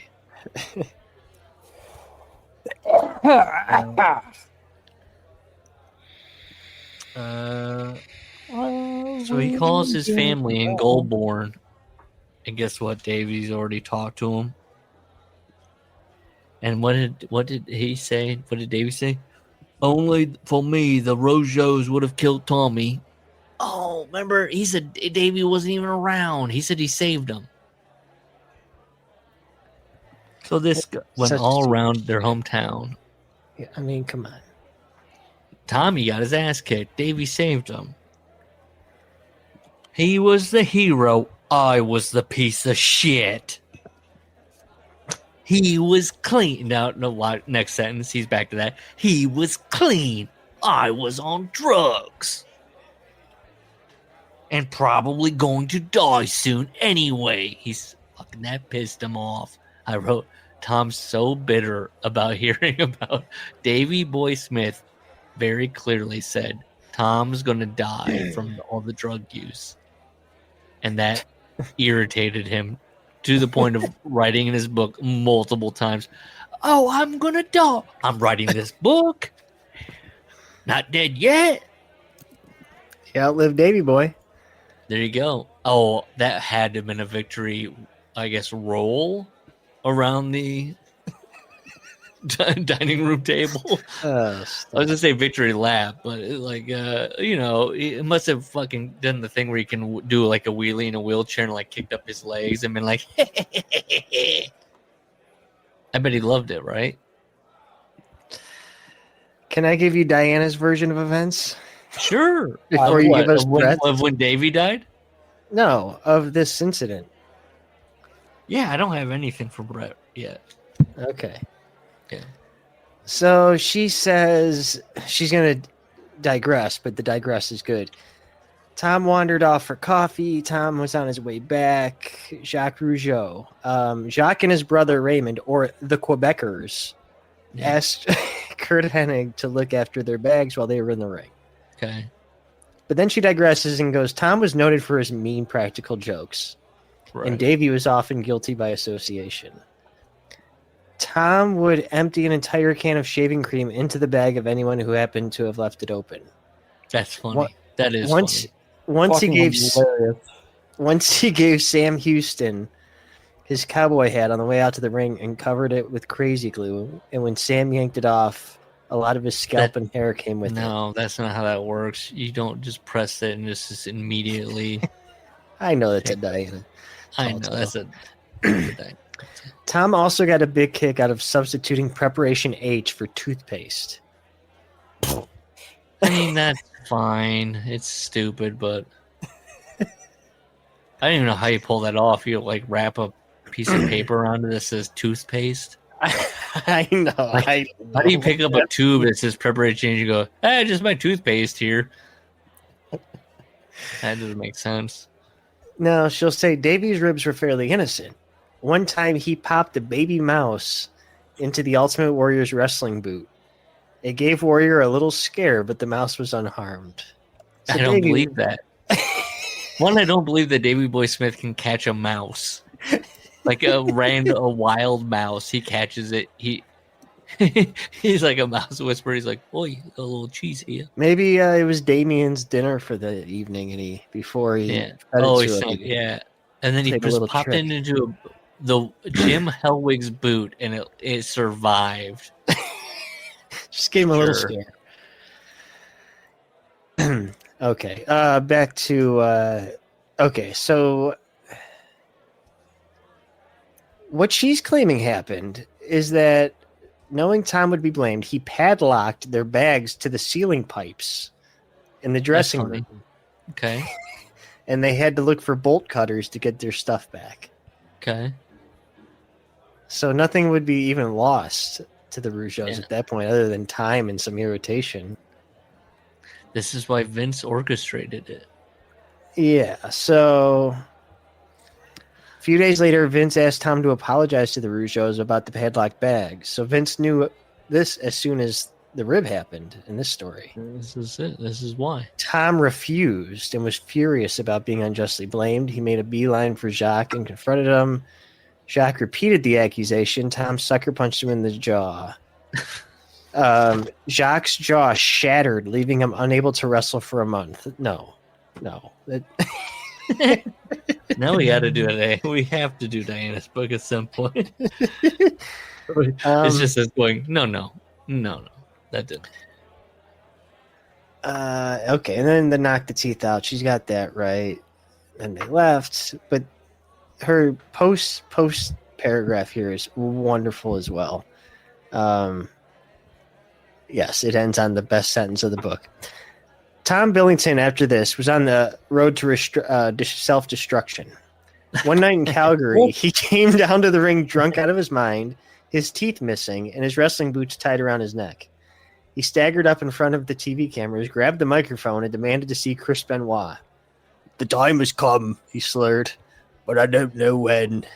His words whistled through the empty gap in his gums. I wish I could do the whistle. I love the time has come, but I don't know. The time has come, but I don't know when. Benoit comes to the ring. Tom had always been one of his heroes. Tom threw his boots around Chris's neck. "I'm retired and I want you to have these. You're the only one who can fill my shoes." Chris was gracious and tried to cover up for Tom's drunkenness. He skillfully guided Tom back into the dressing room. Tom was in the middle of a feud for Stampede, Davey Boy versus Tom, so this came as a surprise to Stu that Dynamite was retiring. We might get to all this. I don't know. Tom and Davey, let's see. But this is how this ends is great. Bruce never lost an opportunity to needle Tom and Davey about how low they had sunk after quitting WWF. I believe that. In late June, just before Owen's wedding, Tom confronted Bruce after hearing he had been bad-mouthing him. Bruce rolled his eyes. "I don't know a thing about it, Tom." Tom broke Bruce's jaw. We'll get to it. That brings up, that's in our section. And we have Brett's version, we have Diana's version, we have Tom's version. Okay. So here we go. Chapter 13. By rights, the Rougeaus should have been fired there and then. He knew wrestlers who'd been fired for less. And he's convinced that Pat Patterson had a hand in it because he was standing there, the foreman. And he to the point that he was writing this, he was like, had I been set up and Vince orchestrated the whole thing, why did he say that? He's on a tour with Lenny Poffo, and he just wants to put in that he was very good at poetry, talking on the microphone. As a wrestler, he stinks. When you picked him up, he was like a lump of concrete. So just so you know, Lenny Poffo goes up heavy. Going up. There's a referee on the tour that's a cocky little bastard, says Tom. He had a fast count. He cuts a match short with Tom with the fast count. Tom says, "What are you playing at?" This referee, who knows who it is? Let's assume it's Jimmy Corderas. I don't know. I'm gonna go say no. I'm gonna say Joey Morella. Okay. I'm the referee. You pinned him. You got the 3 count. That wasn't the finish, you daft bastard. Vince told me to do it like a fast. Here's an odd thing. They're on a tour. They're in Italy. The ref comes down in a white tuxedo. That's what he claims. So they pour wine on it. I don't know why the ref is in a white tuxedo. I don't know. Next. Nick Bockwinkel works for the company. He's an agent. Not a foreman? Don Morocco, no. Well, yes. Any agent, I think Tom thinks any agent is a foreman, correct? Yes. I don't know. Larry, He's using both words. that would indicate to me that there is a distinction between the Dude, two wait, roles. if he's at like MSG and like Vince is there and Pat Patterson, he's like, "Oi, 2 Foremans. Yes, Yeah. Union fucking busted my balls. Goddamn. You been at a job, mate, with 2 Foremans." Yeah, George and Tyrone. Do you think Tom called them Foremans to their face? Like, you're the foreman here. No, what the fuck are you talking about? No wonder they had the fucking Rougeaus beat the piss out of them. Yeah, that's what I feel. I honestly, I might be with Dynamite, where I think everyone's like, Tom sucks. Like, can we? And they said, who wants to put Tom in their place? Well, could you imagine working with that guy? You've worked with have you ever had that where like a lower mid carder in your like work environment is trying to like, you know, go for a main event spot and go against all conventional wisdom of how the process works? And I don't know if you guys know this about me. I'm the guy that everyone turns their head to and goes, "Are you going to be the one that puts him in the full Nelson?" I go, "Yeah." I think now Larry said Vince goes, "Oh, I can't be bothered. You know, he's got shit going on, like all the McMahons of yore." Listen to the Tim Hornbaker episodes. I think he got so many because Tom wrote that Vince is constantly like, he's got to do like, "Tom, was it you?" That gets old after a while, right? Like, "Oh, you're fucking with some. We're trying to make money. You keep fucking around." He goes to Pat and he goes, "I don't care who it is. Get a raise of hands, but somebody like do something." Maybe it's just that, Pat. And then Pat goes to people of his kind, Montreal, French Canadians, and goes, "You guys don't like them, right? Remember when he slapped your head for no reason?"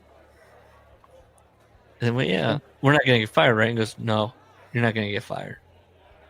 Right now, if Tom was alive and listening to this, he'd be like pumping his fist. "They're putting it together. That's right." Nick is there. Nick Bockwinkel. Don Morocco does a Nick Bockwinkel impersonation. Go ahead. Don Morocco. How does Nick Bockwinkel sound? Like, he's just like a guy where he's like, "That's right. I'm going to do this." And then that. Like, he's just a guy, right? Kind of erudite. Yeah. So, But Don Morocco what's the impression, said, though? Do the impression. "Ha, ha, ha, ha, ha, my boy." See, I think of it as a little more country. Ha, ha, ha, ha, my boy. Ha, ha, my boy. Well, Don Morocco's a weird one because he's, I believe, from Boston, but says he's Hawaiian. Really? I believe so. He's like, "Oh, my boy." Wait, how do Bostonians say boy? What? My boy. But he's doing Nick Bockwinkel, so it'd be like somebody from Boston doing a Hawaiian, doing hey, maybe A Hawaiian doing a Midwest accent. my boy. Can we get Doc? He's kind of close, right? This is a test to see if he listens.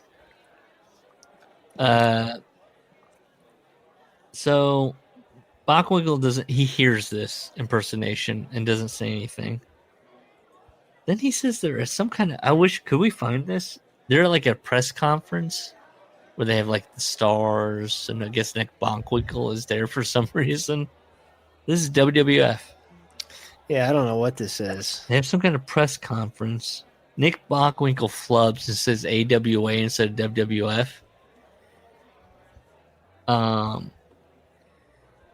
Morocco's drunk. He goes, "What the fuck would you know? I've drawn more people than you ever could." And that's what pisses Bockwinkel off. Then he writes this tour. Junkyard Dog pissed himself in the cab in the back seat. We're like junk food dog. That's right. He's like, "Well, boy, you got a Twinkie?" No. pissed. And then Tom makes, to be clear, we were outside our hotel. Like, so just, you could have just pissed in the hotel, but Junkyard Dog is pissing. A cab rolls up to the hotel, Junkyard Dog pissing. I can't wait. It's got to happen right now. So, Vince, who said Don Morocco. Don Morocco gets fired because Vince says, I can't have wrestlers talking to my agents like that. Because if one starts, they'll all start. And then Dynamite writes, that made me feel like we're all just little kids to him. It's like, right. Yes. Keep going. I saw recently a woman got, she's getting heat on TikTok. She was like, is anybody else kind of like Lorne Michaels makes everybody sit on the floor of his office like crisscross applesauce? Like everyone has to pile in his office, sit on the floor to hear him like pontificate about the, like, you know, the sketches and the pitches. And it's like, yeah, Vince and Lorne have so much in common. Yeah, Vince does treat his talent like not great. And they're all happy to be there. They're waiting for their SNL moment. Yeah. Colin, you read The Life from New York. You know. So, remember, his teeth got all knocked out, right? Tom says to Vince, I'm leaving, fuck all. They can pay for these teeth to be fixed, then I'll leave it. Good job. And he writes, Vince says, okay, the Rougeaus, he says, give us the bill, we'll pay it, okay? So I did. I got a dentist bill for about $1,800 and gave it to them, and the Rougeaus paid. But it wasn't my bill. I had my teeth fixed for nothing. That NIH, right? Hold on. Brett, 260. This might be in the future, so hold on. I love bananas. It's crazy. It is honestly crazy how thick Brett's book is. It's the paperback. 260. And we might get to some of this. This is when Michelle and Tom are breaking apart. Okay. But I found this interesting. On my last day at home, Jade ran in the front door looking scared and grabbed her cousin Brown's hand. We gotta hide. I saw your dad parked in his car right down the street. All the kids scurried off. I jammed on my running shoes and marched straight out to face Tom. Even though he couldn't miss me coming, he seemed startled when I pulled open his car door and got in. That twat send you down here. God, I love the word twat. He sneered, clutching the steering wheel. He was trembling and looked unkempt. Brett might have honestly written the best book. I know I was fighting it, but the amount of like prose Brett puts into this stuff, nobody else has done that we've read. He never bothered to fix his teeth, even though Vince had given him money for it. Got that? He says Tom never fixed his teeth. They're all fucked up still. He just pocketed that money. That's what Brett says. You'd have to like Tom. Try and find photos of or footage of Tom before and after this supposedly took place. Because you'd assume they'd be front teeth. They'd be fucking noticeable. He says 4 of them got knocked out. Yeah. So what the fuck? It seems like it's pretty... Maybe Chris Benoit was just like, nah, I gotta knock out one of my teeth to be like you. But he never looked like fucking McFoley, he had teeth, whether they were real or Maybe not. he just got national health care dentures. Yeah, but it's still fixing your teeth, is it not? Well, I also thought this about Brett, where he's like, fuck, you didn't even fix your teeth. It's like, Brett, he's got flippers. Like, yeah, he's not wearing them right now. He's harassing your family. He's got to put his teeth in to harass the family. And then, of course, Brett's dumb enough to come down and go, Vince gave you money to fix that. And he's like, yeah, he's holding it up. He's like, yeah, I have them. I have the flipper. I'm just not, I'm like, I'm scaring your kids right now. Why would I have to have these in? Yes. It's more scary if I'm staring out my windshield at your house, missing all these teeth up here. Just, I like this. This legend. This is the same thing. I mean, I feel like we're gonna go back to this, but maybe we can just reference it. He says that twice. Sent you down here. What the hell are you doing, Tom? I asked. As mad as I was, I couldn't help but feel sorry for him. What's this about you saying you're bringing your gun over to my house to kill everybody? Tom, your kids and my kids are all terrified of what you might do, and I gotta tell you, just looking at you, you're starting to scare me too. You don't have a gun, do you?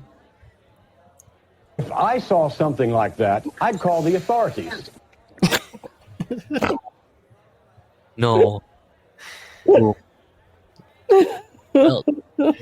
Spelled F-O-O-K. He's that. Brett writes, Tom says, no. Fook. Oh. And it's spelled O-O-K. Yes. Uh-huh. This legendary, nasty little rock of a man. He might be the best one. Hey, I'm sorry. Sorry, Brett. I didn't see your game now until this. This nasty little rock of a man slumped over the steering wheel and began to cry. Fucking broke I am. He's Yoda. Fucking broke I am. I've thrown it all away. I'm done. I'm bad. I'm going back home. Apostrophe O-M-E. Home.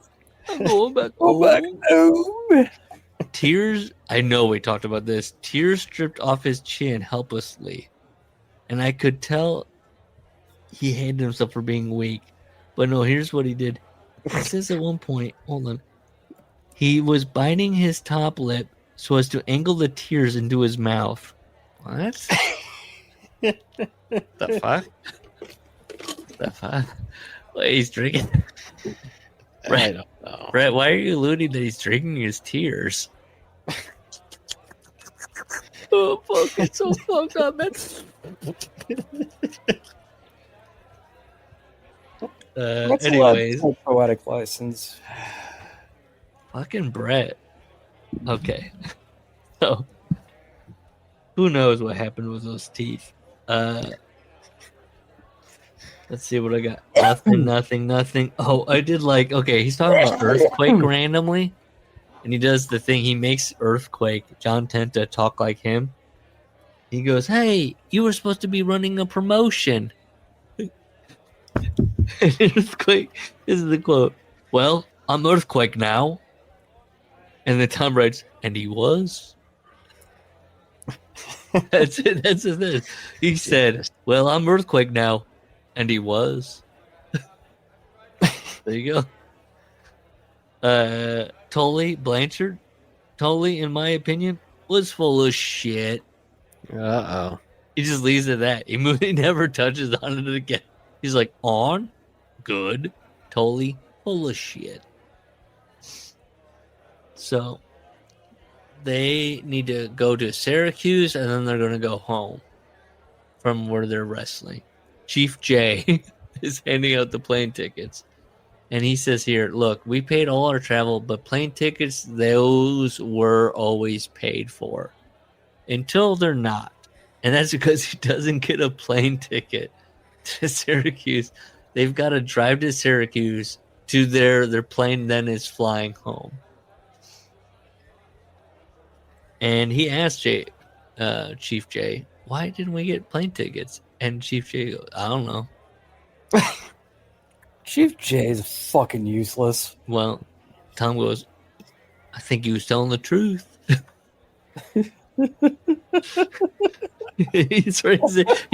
Look, Tom raises his eye at a lot of people, but Chief J blankly looking at me going, I don't know why I don't. That's why I'm saying, like, all these clowns have to be a part of some, like, weird government. Like, Chief J Strong was what, like, an Italian guy playing a Native American, right?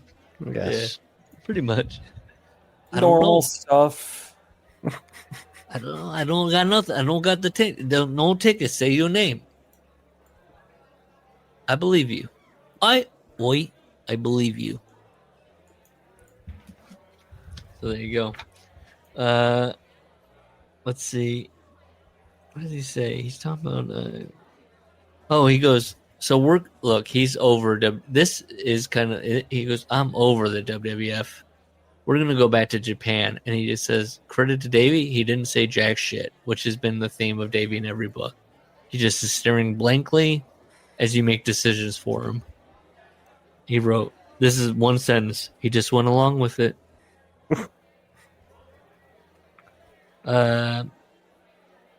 They're on their last few, and they say, oh, the Brainbusters are going to pin you. And you'd think, oh, we're going on our backs on the way out. No, not the British Bulldogs. Tom's like, no, they are not. The Brainbusters are not pinning us. Then it becomes a thing where the agents have to call Vince, and Vince goes, just tell them, do whatever the fuck. Do. Who gives a shit? Yep. Survivor Series. What's that? That verifies my claim as to Vince's attitude. About Tom, that he wouldn't be like, that's the thing where it's like, just, well, about anybody on that level. Just don't cause me any fucking problems. I don't think about you. Here's my thing. I think that Tom is a guy. You give him an inch, takes a mile. Like if he's bowling, he's going off the rails. It's always got to be something at every show. To the point that they were like, "Can we get to this?" Bruce is saying, they go, "Hey, what if you had the book? We don't think you're going to be such a menace if we give you the control of being the boss." Like if it's that his rep is like, I'm always causing issues.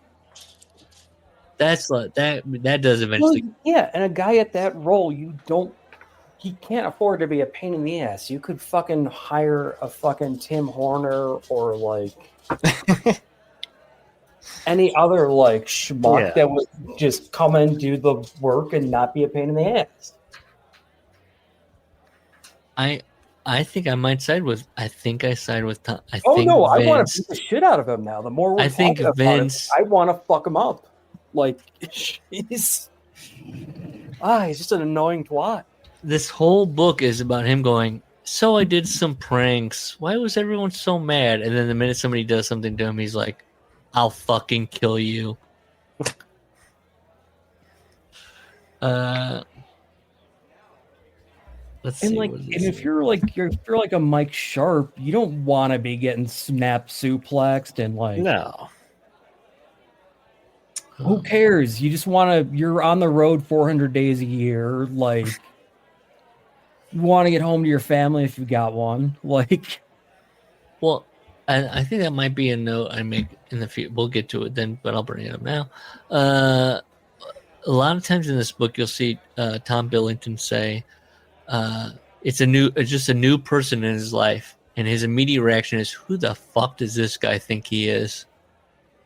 Which is what an odd way to go through life. Anybody just fresh in front of you, you're like, you got a problem. What the fuck is who the fuck are you? It's like, what the fuck? He presented it as if his father was a normal person. He had a normal childhood, except that he did mention his father was also punching him at random. And his wife. So there you it was a regular handicap. But I would say this, and this might make him mad. I may know a little bit later when it comes up. But he definitely has this thread, especially when it comes to Davey Boy Smith, of like your family when I need you, and then outside of that, I want to distance myself from you, which is a big thread in the Bret Hart book of like all the Harts are very like, Oh yeah. family's the most important thing. Unless I don't need you, then it's not. And if I need you, and if you spurn me, then that's a big fucking problem. And I'm thinking Tom Billington is more Hart. As far as he's like, they're glorified. They are. It's those families came together for a reason. It all. It would be hilarious, like like the PBS series Finding Your Roots with Henry Louis Gates. Yeah, Stu's 8th grandmother was also the sister of the Billingtons' 8th Yeah, Yes. it's just like going back through centuries of their like jobs being like the, I don't know, local shitsmiths or whatever. Like, Gus, why aren't we getting a Bret Hart episode? I don't know. Finding your aunt. Have you, Larry? You've seen this You show? know what's gonna happen though? Brett's gonna have like some like 6th grade whatever like of African ancestry. I was like, gonna say, like I was gonna say Native American. He's gonna be like, I've always felt like, feel a spirit connection to the land. yeah, of this country. Like I was part of it, more than I ever knew until I saw these pictures of this chief. He's touching the picture. He's like, I see a lot of stew in him. And it's like, shut the fuck up. And it's gonna be like the early form of like Canadian native wrestling. Like the guy is flipping the page and goes, and your 18th cousin was involved in a wrestling match. I was gonna say I don't. Maybe this is just the few I've seen. Your ancestor was either a slave or owned slaves, and that's always Correct. the big reveal. Yeah. Like I think Larry David's like great grandfather has slaves on that show. Yeah, which is like the most Larry David like. There's 2 reactions. There's the I hoped he learned something, and then there's also the I didn't know how bad he had it. Yeah, there's one good. Brian Cox does an episode where they're like, your great grandfather was a drunk and committed many crimes, and he's like, well, I could see why his sons would try to do better. Like, he's just kind of like, well, yeah, if you come from that, you want to just not be that guy.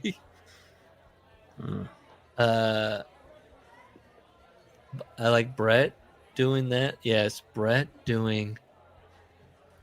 These are what is this show called? Finding Your Roots with Henry Louis Gates. Flipping those pages.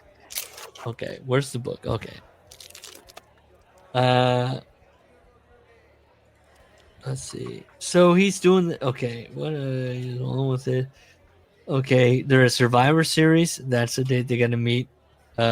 He goes, "Oh, you think my last match? I would have felt sad, but I didn't. I felt great." And then he writes this weird little passage. He says, "I didn't even need that last match, by the way. If Vince had said, here's your $20,000 for Survivor Series, you don't even have to work, I would have taken that and done that." And then he also writes, Vince would never have said that. And he's like, okay, what are we doing? Yeah, What's I don't know happening what he here? Vince, what if Vince would have said, just, he's like making some kind of point, like, I didn't even like the WWF at that point. They would just give me money, I would have just taken it. It's like, well, yeah, you're lazy. Yes, we know you don't want to get a real job. But I like that. Vince would have given us free money. He would never have said that, by the way. It's like, yeah, yeah. So they do a match. Then they do another match. Or no, he notes that the Hearts knocked the Rougeaus out of the match right away, so he can't get his hands on the Rougeau. And he says to Pat, "That was a short one, wasn't it, Pat?" And Pat doesn't say a word. He's looking down his feet like Paul Levesque. He's got his left hand on someone's shoulder and one hand. Yes. They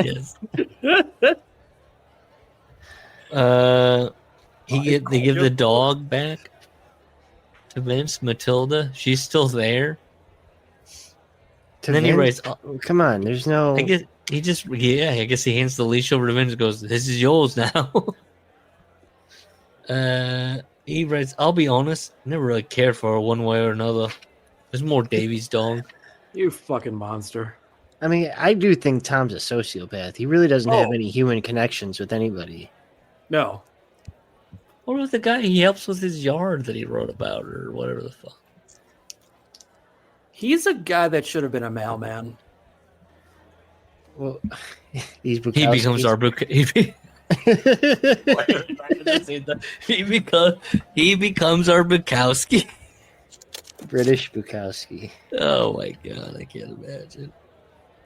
He has similar stories. I keep waiting for the one where he that's a very Brett when he writes about the what was it, the old wrestler gal that goes to the room and he goes, "Oh, oh yeah.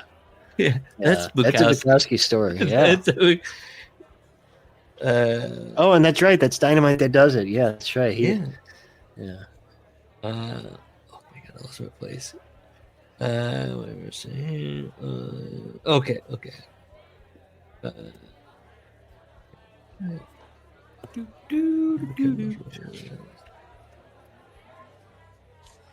Okay, he says, "How did I feel about leaving the WF? I felt pretty good.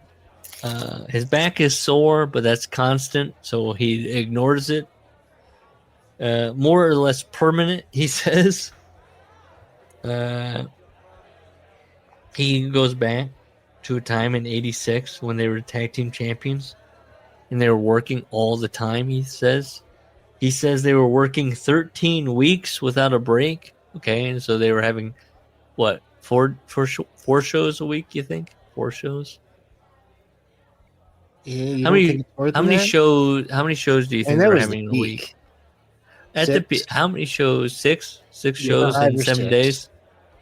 Yeah, I won't lie and say every week was 8 shows a week, like every fucking old wrestler likes to claim.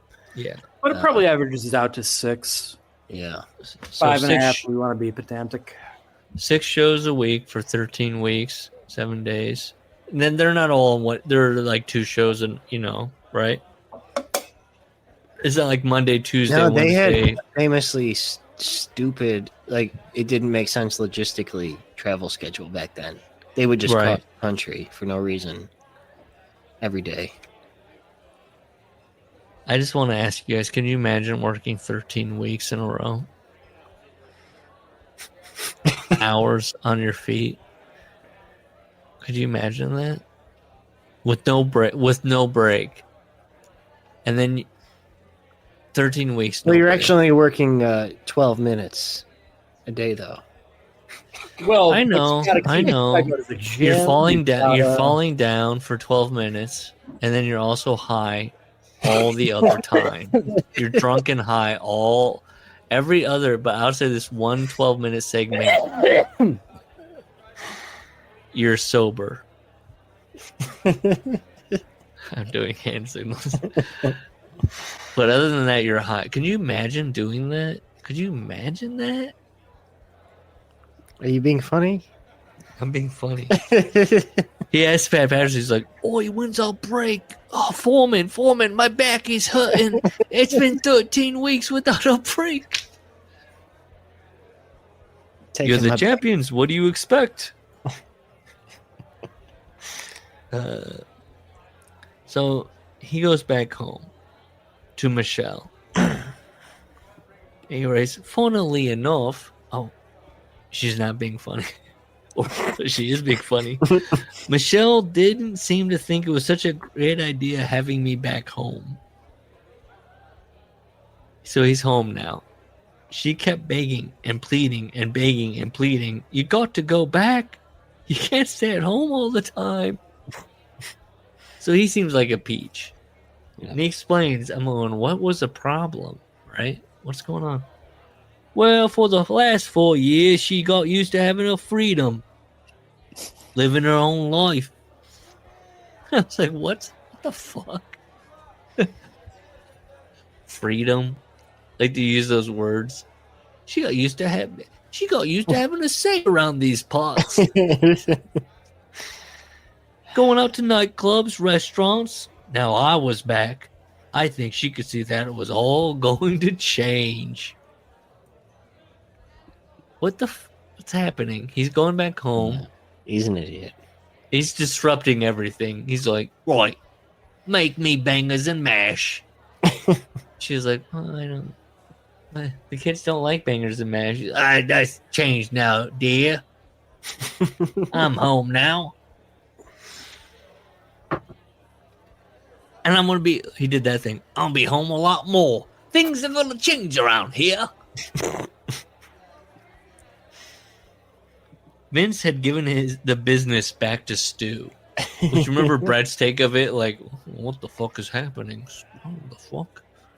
I'm so fucking confused about this. Tom's just straight up like, Vince allowed Stu to operate. Well, it's because Vince never paid Stu. That's correct.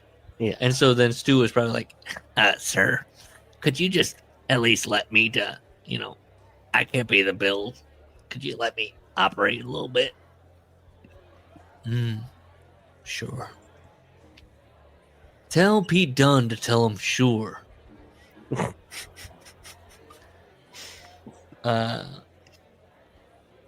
He talks about Chris Benoit. Nice lad. Good listener, good learner. Showed him how to Can do squat. do something with the weights where if you're feeling real bad. Don't go Then he dark.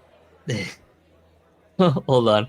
He writes here about Benoit. What does this mean? I know he went through some shit working for Stampede. What? I don't. What? What does that mean? What did he do? What happened? He had to Who deal gave with him shit? a drunk Dynamite in the ring handing him his boots with no teeth in his Is mouth. that what he's talking about? He's talking about Stu. Or is he talking about stop. Bruce? He's not Stu's type. See, you're like a little version of the kind of guy. Let me show you something here. And he opens the it's a chandelier. Chris is like, oh, cool. Yeah, I've had that the whole time. He brings up Brian Pillman. I just like this because Dave Meltzer's such a Pillman mark, right? Mhm. Where he writes that Pillman used to play football for the Bengals. Maybe he should have just stayed there. Wow. Yeah, and so I like that. Dave Meltzer's reading this book. Going, Dynamite wasn't right about everything. I mean, he was good. But I mean, Brian Pillman was good. And then when he talks about, honestly, when he was talking about Brian Pillman, where he's like high flyer, the only thing he did was that cross body. I was like, Tom's kind of right. I never really considered Flying Brian very flying. No. And he did that. He also called him on that he kind of wrestled the same no matter what disposition. Can I say He's not a great baby face, no. when it was all rumored, I remember at the time they were like, "Oh, well, he might not be able to wrestle as great as he was." I remember thinking, like, I was aware enough to know that Steve Austin was brawling more than he used to. Like at some point, it turned and it was like, oh, he's not going to do stuff that's going to possibly fuck up his name. He's got braces. He's going to be doing a lot of his Steve Austin wild haymakers on the back as he drags you around. It's all going to be about charisma and specific. I felt like I remember feeling like Brian Pillman you can be a brawler, sure. And then he died. Yeah. Guess what? Chicken butt. Tom goes back to Stampede and he says it's been in a bit of shambles, which was every other chapter of Brett's book of like Stampede's out of business almost. Now, just the previous sentence was Vince gave it back to Stu. And then the next one is Stampede's immediately in shambles. And that's where Ross Hart says, Dynamite, we want you to take the book. And he goes, okay. Well, they go, well, people respect you, you know. The younger wrestlers, they'll listen to you. You're a veteran. And then they say, well, the other thing is we thought if we put you in charge, you won't act as stupid as you usually do either. And then he goes, I thought maybe I'd get some more money. So I said, yeah, I'll take it. Which is dumb to think in Stampede. Oh, they're going to pay me extra. Yeah. Because then he goes, oh, and then they never did. So he's just getting his normal booking wage, but then doing more work. Idiot.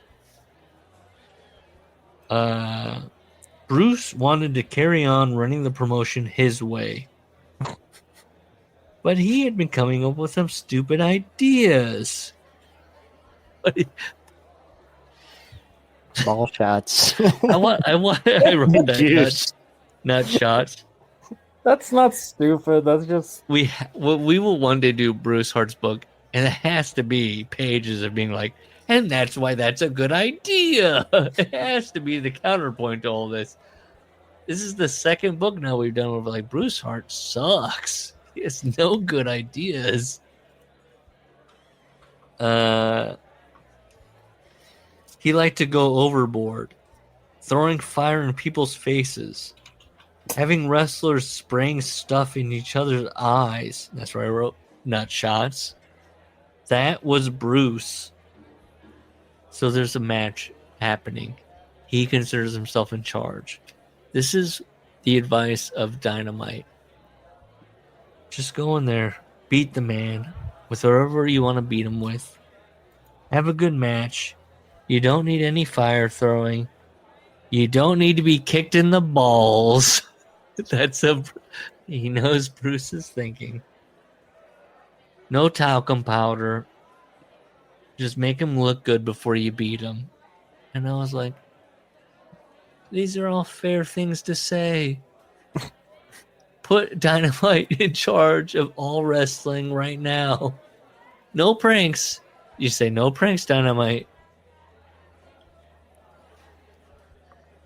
So that's what happened. They just had a wrestling match. There was no nut shots, no talcum powder, no throwing the fire in the face. And he wrote, Bruce was mad. And when Bruce gets angry, he grits his teeth and shakes his head and throws a tantrum.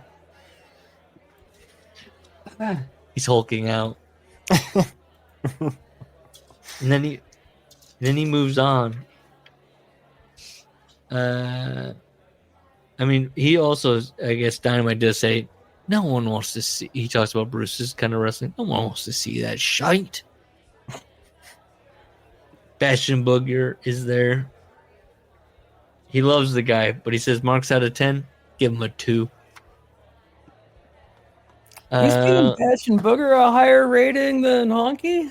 Yeah, gives Honky I guess like that makes 0. sense. If he's not a fan of the guitar, like he doesn't, whole Honky shit would piss him off. I remember people in the know saying, I think it's Scott Keith, that Owen and Mike Shaw, Bastion Booger had some bangers in Calgary. Like really? Big man, little man stuff, yeah. Okay. He says he got good matches out of them. Yeah, but he says that like Brett about everybody. He's like, I got a good match out of him. He reminds us, I was never, unlike the Hearts, I was never glorified. I love that term. You're glorified. I might start saying it. You're glorifying yourself. And then he's going to go back to Tokyo. You know, he's wrapped up. He's going to go back to Tokyo. You want to keep going? I'm good to wrap it up. All right. I did this just is a download long- Straight from the Heart. You want to throw that into the? No, it's Bruce's book. Oh, you just are saying. Oh, okay. I downloaded it so I can cross-reference. He's working Dynamite. I just scrolled to something. So we'll see. Don't spoil. We'll have to do this book eventually. Send these files to us if we can't get it on paper book, of course. I wonder how candid he is about his wife. And, her age. I don't know. Bruce? Yeah, because, Does he have a much younger wife? She was a student. Oh, God. Oh, yeah. I think she was 15 and he knocked her up. And is it in Brett's book that he was banging her in the van, like the Stampede van? Well, they remember. Well, I don't know about that, but remember when he said that all his brothers and him got a blowjob in the Stampede van? I don't remember. Remember that? They were all getting their first sexual experience together. I mean, if you will one day call it the page, I'm going to call it a random page right now. Wow, I just searched her name. He skips over how they met so quickly. No mention of her age. No mention of her being his student, just that she was a wrestling fan. I'm sure she was. That's because 15-year-old girls are. I'm sorry, I gotta look up who Ted was. Oh, God. Listen to this bullshit. This is a random... I'm just searching his wife's name. This is when Davey's fucked up in 97. So Bruce Hart says, I was talking to my wife, Andrea, who is an expert on natural healing and homeopathic remedies. Oh, boy. Could you... That's okay, all. not to be crass, but if you're the type of person that... Whoa. Hey. Hold on. Yeah, it's fine. There's an intruder in the house. There's a cat. Can I read some Brett? About what? This is going to come up on our next episode. Okay. Hold on, let me try to find the mute, and I will... It's fine. Don't be mean. You're fine. It's fine. Peanut, it's okay. Gus has company, folks. I muted him. I didn't want to do that. Look, this is great. I gotta read this. This is great. This is what we talk about all the time. My mom sat riveted to the TV in the kitchen, concerned about the tension in the Persian Gulf.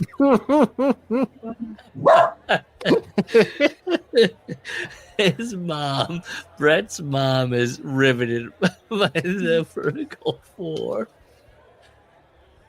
Living for 4 decades in Canada hadn't muted her. He's got to explain. He's like, well, why would you think that this Canadian woman? Why would she care? Her living 4 decades in Canada hadn't muted her American patriotism any more than her New York accent. While America was preparing to kick the hell out of the mother of all evils, he's going to read this all in his audiobook. Yep. Allison's 4-year-old daughter Brooke raced into the kitchen and came to a screeching halt in front of my mom. Granny, Dean's dead. That's not funny, Brooke. But upstairs in the boys' bathroom, Stu, Smith, and Georgia knelt beside Dean's naked body. Smith cried as he ran his fingers through Dean's hair, kissing him on the forehead and pleading in desperation, "No, Biz, don't die." All right. That's Gus wrestles with his dog. I'm just reading Bruce's fucking. I know. It's where his wife leaves him for Davey. Tom's wife. Bruce's wife. Bruce's wife. The underage one leaves him for Davey in 2000. Well, the way these guys paint Davey was he would be too dumb to even realize what was going on. He'd probably look at him and go, "You're older than me. If anything, do you know how to pay bills? I'm dumb." God, it's like the kind of book I want to read, but I don't. I'll feel bad for spending time on it. Oh, come on. This is our whole life now. That's why we have to read Forgiven. We need to know the process of Vince Russo in a book form of becoming a Christian. After we just saw him looking like Santa Claus. I mean, he talked about it in the second book. Can we rewatch that clip of her doing the thing, and then he calls out her hand motions, and then he goes, "And that's what I'm talking about," as he turns to the camera, and it's like, you couldn't have done that. She did not change the promo at all. It was the same character. Nothing's changed. He got the best out of her. That's what we're doing. I mean, look. He's got us. We're watching. I mean, dead to rights. Come on, we're not watching out of. I watched the episode, and basically, they tease all episode like someone's coming. You know, a mystery. He thing. did all the ICP guys, but the person who shows up is Vito. And the cliffhanger at the end is he goes in the bathroom and cocaine is there, and Stephen Flo's playing a bass for some reason. I have to watch this. And Big Vito gets in. I don't have to watch it. Big Vito gets in Cocaine's face and just roughs him up, and that's the end. That's the cliffhanger. Oh, I thought you meant Cocaine was like. No, like Cocaine real the wrestler. You've seen Cocaine. Oh no, I thought you meant real cocaine was in the bathroom. Sorry. I should clarify. This is wrestling. Yeah, I was like, what? That's crazy. This isn't the NWA pay-per-view with the. Yes. Where's that TV deal? Remember with the guy? Can we do that? Like do a little corner of modern wrestling? Remember when everyone was like NWA or not? See, what is it? The TNA is so close. The deal is imminent.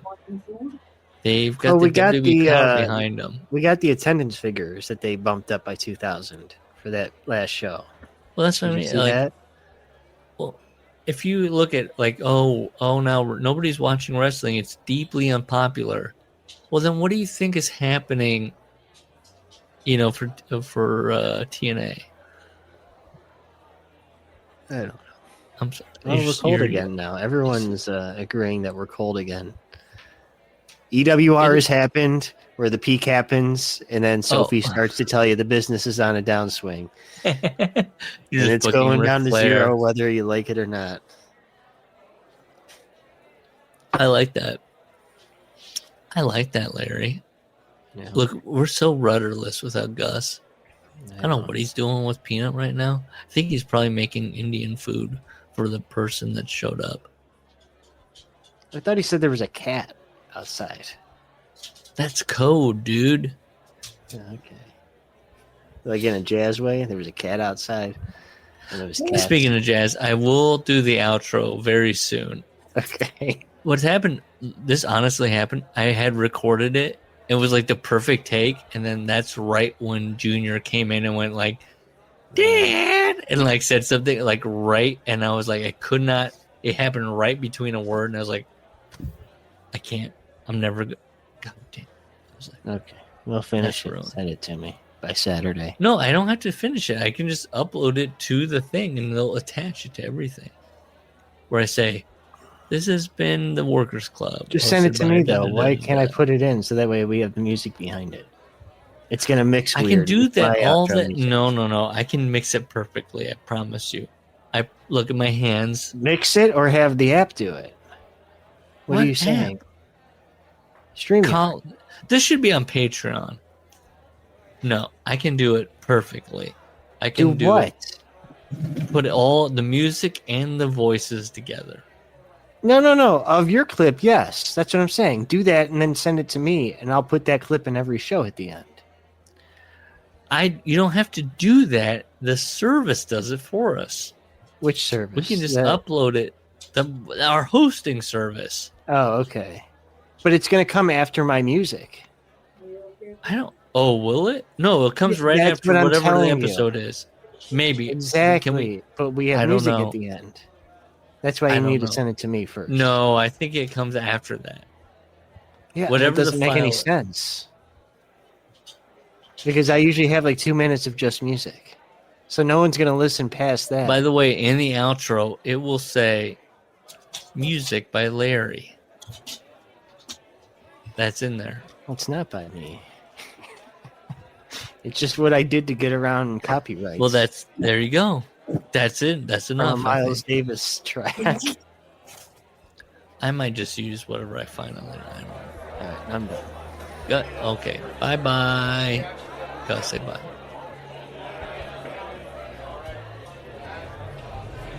Bye.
It's Wilson again.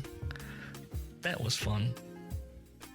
I bet it was the best episode ever. You know what you can do to help the workers out? Rate, review, all that good stuff on whatever app you're listening to. Tell us how much you love us. If you want to contact us, it's theworkersclubshow@gmail.com. We got a YouTube, The Workers Club Podcast, a Blue Sky, theworkersclub.org, and we have a Discord where the invite link is left in various places. I'm sure you can find it. That's it. Thanks for listening. Appreciate it. Bye. Smile and love each other.